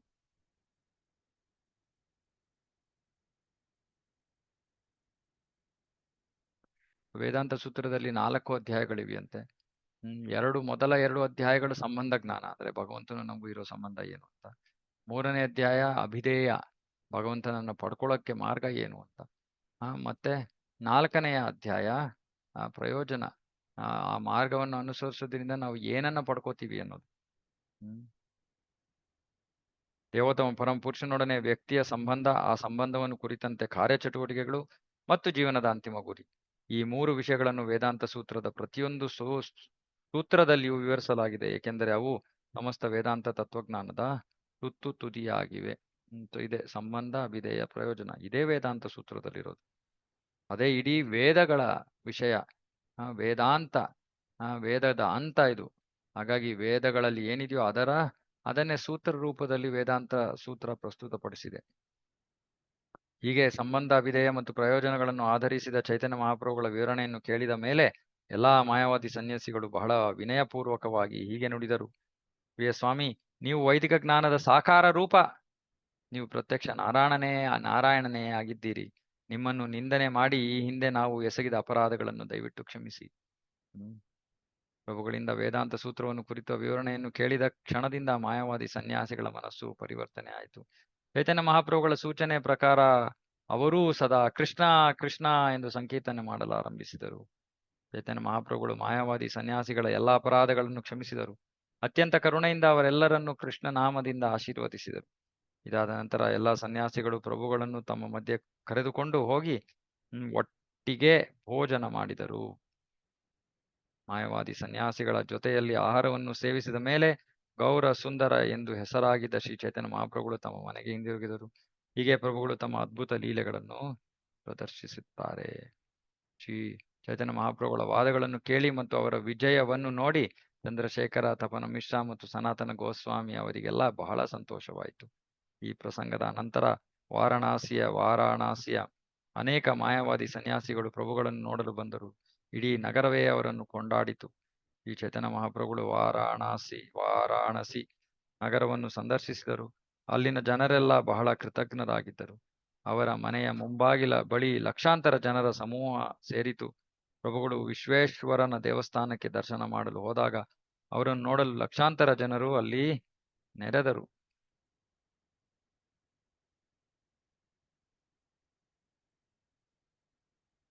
ಮುಗಿತಿದ್ದು. ಚೈತನ್ಯ ಮಹಾಪ್ರಭುಗಳು ಸ್ನಾನ ಮಾಡಲು ಗಂಗಾ ನದಿಯ ದಡಕ್ಕೆ ಯಾವಾಗ ಹೋಗಲಿ ಲಕ್ಷಾಂತರ ಜನರು ಅಲ್ಲಿ ಸೇರುತ್ತಿದ್ದರು. ಜನಗಳ ಗುಂಪು ಬಹಳ ಹೆಚ್ಚಾದಾಗ ಶ್ರೀ ಚೈತನ್ಯ ಮಹಾಪ್ರಭುಗಳು ಎದ್ದು ನಿಂತು ತಮ್ಮ ಕೈಗಳನ್ನು ಮೇಲೆತ್ತಿ ಹರಿ ಹರಿ ಎಂದು ಸಂಕೀರ್ತನೆ ಮಾಡುತ್ತಿದ್ದರು. ಅದನ್ನು ಕೇಳಿ ಜನರೆಲ್ಲ ಪ್ರತಿಸ್ಪಂದಿಸುತ್ತಿದ್ದರು. ಆ ನಾದ ಕಂಪನ ಭೂಮಿಯ ಆಕಾಶಗಳನ್ನೆಲ್ಲ ತುಂಬುತ್ತಿತ್ತು. ಹೀಗೆ ಜನಸಾಮಾನ್ಯರನ್ನು ಉದ್ಧಾರ ಮಾಡಿದ ಮೇಲೆ ಪ್ರಭುಗಳು ವಾರಣಾಸಿಯನ್ನು ಬಿಟ್ಟು ಹೊರಡಲು ಬಯಸಿದರು. ಅವರು ಶ್ರೀ ಸನಾತನ ಗೋಸ್ವಾಮಿ ಅವರಿಗೆ ಸೂಚನೆಗಳನ್ನು ನೀಡಿ ಬೃಂದಾವನದ ಕಡೆಗೆ ಕಳುಹಿಸಿದರು. ವಾರಣಾಸಿ ನಗರದಲ್ಲಿ ಸದಾ ಗದ್ದಲದಿಂದ ಕೂಡಿದ ಜಂಗುಳಿ ಇರುತ್ತಿತ್ತು. ಆದ್ದರಿಂದ ಶ್ರೀ ಚೈತನ್ಯ ಮಹಾಪ್ರಭುಗಳು ಸನಾತನರನ್ನು ವೃಂದಾವನಕ್ಕೆ ಕಳುಹಿಸಿ ತಾವು ಜಗನ್ನಾಥಪುರಿಗೆ ಹಿಂದಿರುಗಿದರು. ನಾನು ಇಲ್ಲಿ ಚೈತನ್ಯ ಮಹಾಪ್ರಭುಗಳ ಈ ಲೀಲೆಗಳ ಸಂಕ್ಷಿಪ್ತ ವಿವರಣೆಯನ್ನು ಕೊಟ್ಟಿದ್ದೇನೆ, ಆದರೆ ಮುಂದೆ ಅವನ್ನು ವಿಸ್ತಾರವಾಗಿ ವರ್ಣಿಸುತ್ತೇನೆ. ಶ್ರೀಕೃಷ್ಣ ಚೈತನ್ಯ ಮಹಾಪ್ರಭುಗಳು ಮತ್ತು ಅವರ ಪಂಚತತ್ವ ಒಡನಾಡಿಗಳು ದೇವೋತ್ತಮನನ್ನು ಕುರಿತ ಪ್ರೇಮವನ್ನು ವಿಶ್ವದಾದ್ಯಂತ ಉದ್ದೀಪಿಸಲು ಪ್ರಭುವಿನ ಪವಿತ್ರ ನಾಮವನ್ನು ವಿತರಣೆ ಮಾಡಿದರು. ಹೀಗೆ ಸಮಸ್ತ ವಿಶ್ವವೇ ಅವರಿಗೆ ಕೃತಜ್ಞವಾಗಿತ್ತು. ಚೈತನ್ಯ ಮಹಾಪ್ರಭುಗಳು ಇಬ್ಬರು ದಂಡನಾಯಕರಾದ ರೂಪ ಗೋಸ್ವಾಮಿ ಮತ್ತು ಸನಾತನ ಗೋಸ್ವಾಮಿ ಅವರನ್ನು ಭಕ್ತಿ ಪಂಥವನ್ನು ಬೋಧಿಸಲು ಬೃಂದಾವನಕ್ಕೆ ಕಳುಹಿಸಿದರು. ರೂಪ ಗೋಸ್ವಾಮಿ ಮತ್ತು ಸನಾತನ ಗೋಸ್ವಾಮಿ ಅವರನ್ನು ಮಥುರೆಯ ಕಡೆಗೆ ಕಳುಹಿಸಿದಂತೆ ನಿತ್ಯಾನಂದ ಪ್ರಭುಗಳು ಚೈತನ್ಯ ಮಹಾಪ್ರಭುಗಳ ಪಂಥವನ್ನು ವ್ಯಾಪಕವಾಗಿ ಪ್ರಚಾರ ಮಾಡಲು ಬಂಗಾಳಕ್ಕೆ ಕಳುಹಿಸಲಾಯಿತು. ನಿತ್ಯಾನಂದ ಪ್ರಭುಗಳನ್ನ ಶ್ರೀ ಚೈತನ್ಯ ಮಹಾಪ್ರಭುಗಳು ಸ್ವತಃ ದಕ್ಷಿಣ ಭಾರತ ಪ್ರವಾಸಕ್ಕೆ ಹೊರಟರು. ಅಲ್ಲಿ ಅವರು ಪ್ರತಿಯೊಂದು ಹಳ್ಳಿ ಮತ್ತು ಪಟ್ಟಣದಲ್ಲಿಯೂ ಪ್ರಭು ಕೃಷ್ಣನ ಪವಿತ್ರ ನಾಮವನ್ನು ಪ್ರಚಾರ ಮಾಡಿದರು. ಹೀಗೆ ಪ್ರಭುಗಳು ಸೇತುಬಂಧ ಕನ್ಯಾಕುಮಾರಿ ಎಂದು ಪ್ರಸಿದ್ಧವಾದ ಭರತ ಖಂಡದ ದಕ್ಷಿಣದ ತುದಿಗೆ ಹೋದರು. ಪ್ರತಿಯೊಂದು ಸ್ಥಳದಲ್ಲಿಯೂ ಭಕ್ತಿ ಪಂಥವನ್ನು, ಕೃಷ್ಣ ಪ್ರೇಮವನ್ನು ವಿತರಣೆ ಮಾಡಿದರು. ಈ ರೀತಿಯಲ್ಲಿ ಅವರು ಪ್ರತಿಯೊಬ್ಬರನ್ನು ಉದ್ಧಾರ ಮಾಡಿದರು. ಈ ರೀತಿಯಲ್ಲಿ ನಾನು ಪಂಚತತ್ವದ ಸತ್ಯವನ್ನು ವಿವರಿಸಿದ್ದೇನೆ.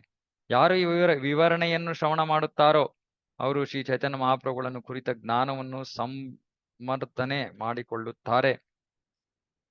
ಪಂಚತತ್ವ ಮಹಾಮಂತ್ರವನ್ನು ಜಪಿಸುವಾಗ ನಾವು ಶ್ರೀ ಚೈತನ್ಯ, ನಿತ್ಯಾನಂದ, ಅದ್ವೈತ ಗದಾಧರ ಮತ್ತು ಶ್ರೀವಾಸ್ ಇವರ ಹೆಸರುಗಳನ್ನು ಮತ್ತು ಇವರ ಅನೇಕ ಭಕ್ತರ ಹೆಸರುಗಳನ್ನು ಜಪಿಸಬೇಕು.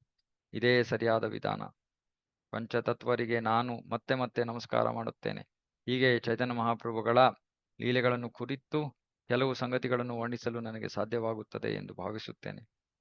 ಶ್ರೀಲ ರೂಪ ಮತ್ತು ಶ್ರೀ ರಘುನಾಥರ ಪದತಲದಲ್ಲಿ ಕುಳಿತು ಅವರ ಅನುಗ್ರಹ ನನ್ನ ಮೇಲಿರಲಿ ಎಂದು ಪ್ರಾರ್ಥಿಸುತ್ತಾ ಆ ಮಹನೀಯರು ನಡೆದ ಹಾದಿಯಲ್ಲಿ ನಡೆಯುತ್ತಾ ಕೃಷ್ಣದಾಸನಾದ ನಾನು ಚೈತನ್ಯ ಚರಿತಾಮೃತವನ್ನು ಕಥಿಸುತ್ತೇನೆ. 7ನೇ ಅಧ್ಯಾಯ ಮುಗೀತು. ಓಕೆ, ಸುಂದರವಾದ ಒಂದು ಶ್ರವಣ. ಯಾರಿಗಾರು ಏನಾದ್ರು ಪ್ರಶ್ನೆ ಇದ್ರೆ ಕೇಳ್ಬೋದು. ಹರೇ ಕೃಷ್ಣ ಪ್ರಭು. ಹಾ. ಶಂಕರಾಚಾರ್ಯರು ಕೃಷ್ಣ ದೇವೋತ್ತಮ ಪರಪುರುಷ ಅಂತ ಒಪ್ಕೊಳ್ಳೇ ಇಲ್ವಾ ಪ್ರಭು? ಅವರು ನಾರಾಯಣ ಪರ ಅವ್ಯಕ್ತ ಅಂತಂದ್ರು. ನಾರಾಯಣ, ಶಂಕರಾಚಾರ್ಯರು ಎರಡನ್ನೂ ಹೇಳಿದ್ರು. ಶಂಕರಾಚಾರ್ಯರು ಗೋವಿಂದಂ ಭಜ ಗೋವಿಂದಂ ಅಂತಾನು ಹೇಳಿದ್ರು, ಇನ್ನೊಂದ್ ಕಡೆ ಅವನು ನಿರಾಕಾರ ಅಂತಾನು ಹೇಳಿದ್ರು. ಸೊ ಎರಡೂ ಹೇಳಿದ್ರು, ಸತ್ಯವನ್ನು ಹೇಳಿದ್ರು, ಆದ್ರೆ ಅದಕ್ಕೆ ಅಷ್ಟೊಂದು ಒತ್ತು ಕೊಡ್ಲಿಲ್ಲ. ಹೆಚ್ಚಿನ ಒತ್ತು ಅವರು ಕೊಟ್ಟಿದ್ದು ಈ ನಿರಾಕಾರವಾದಕ್ಕೆ, ಯಾಕಂದ್ರೆ ಅವರ ಕೆಲಸನೇ ಅದಿದ್ದಿದ್ರೆ.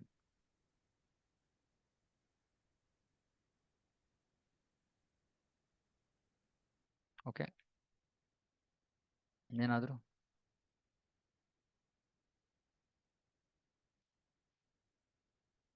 ಓಕೆ, ಯಾರಿಗೂ ಏನು ಪ್ರಶ್ನೆ ಇಲ್ಲ ಅಂದ್ರೆ ಮುಗಿಸೋಣ.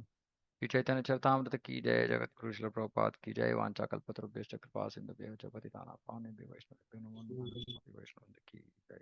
जगत गुरु श्रील प्रभुपाद की जय। हरे कृष्णा। हरे कृष्ण।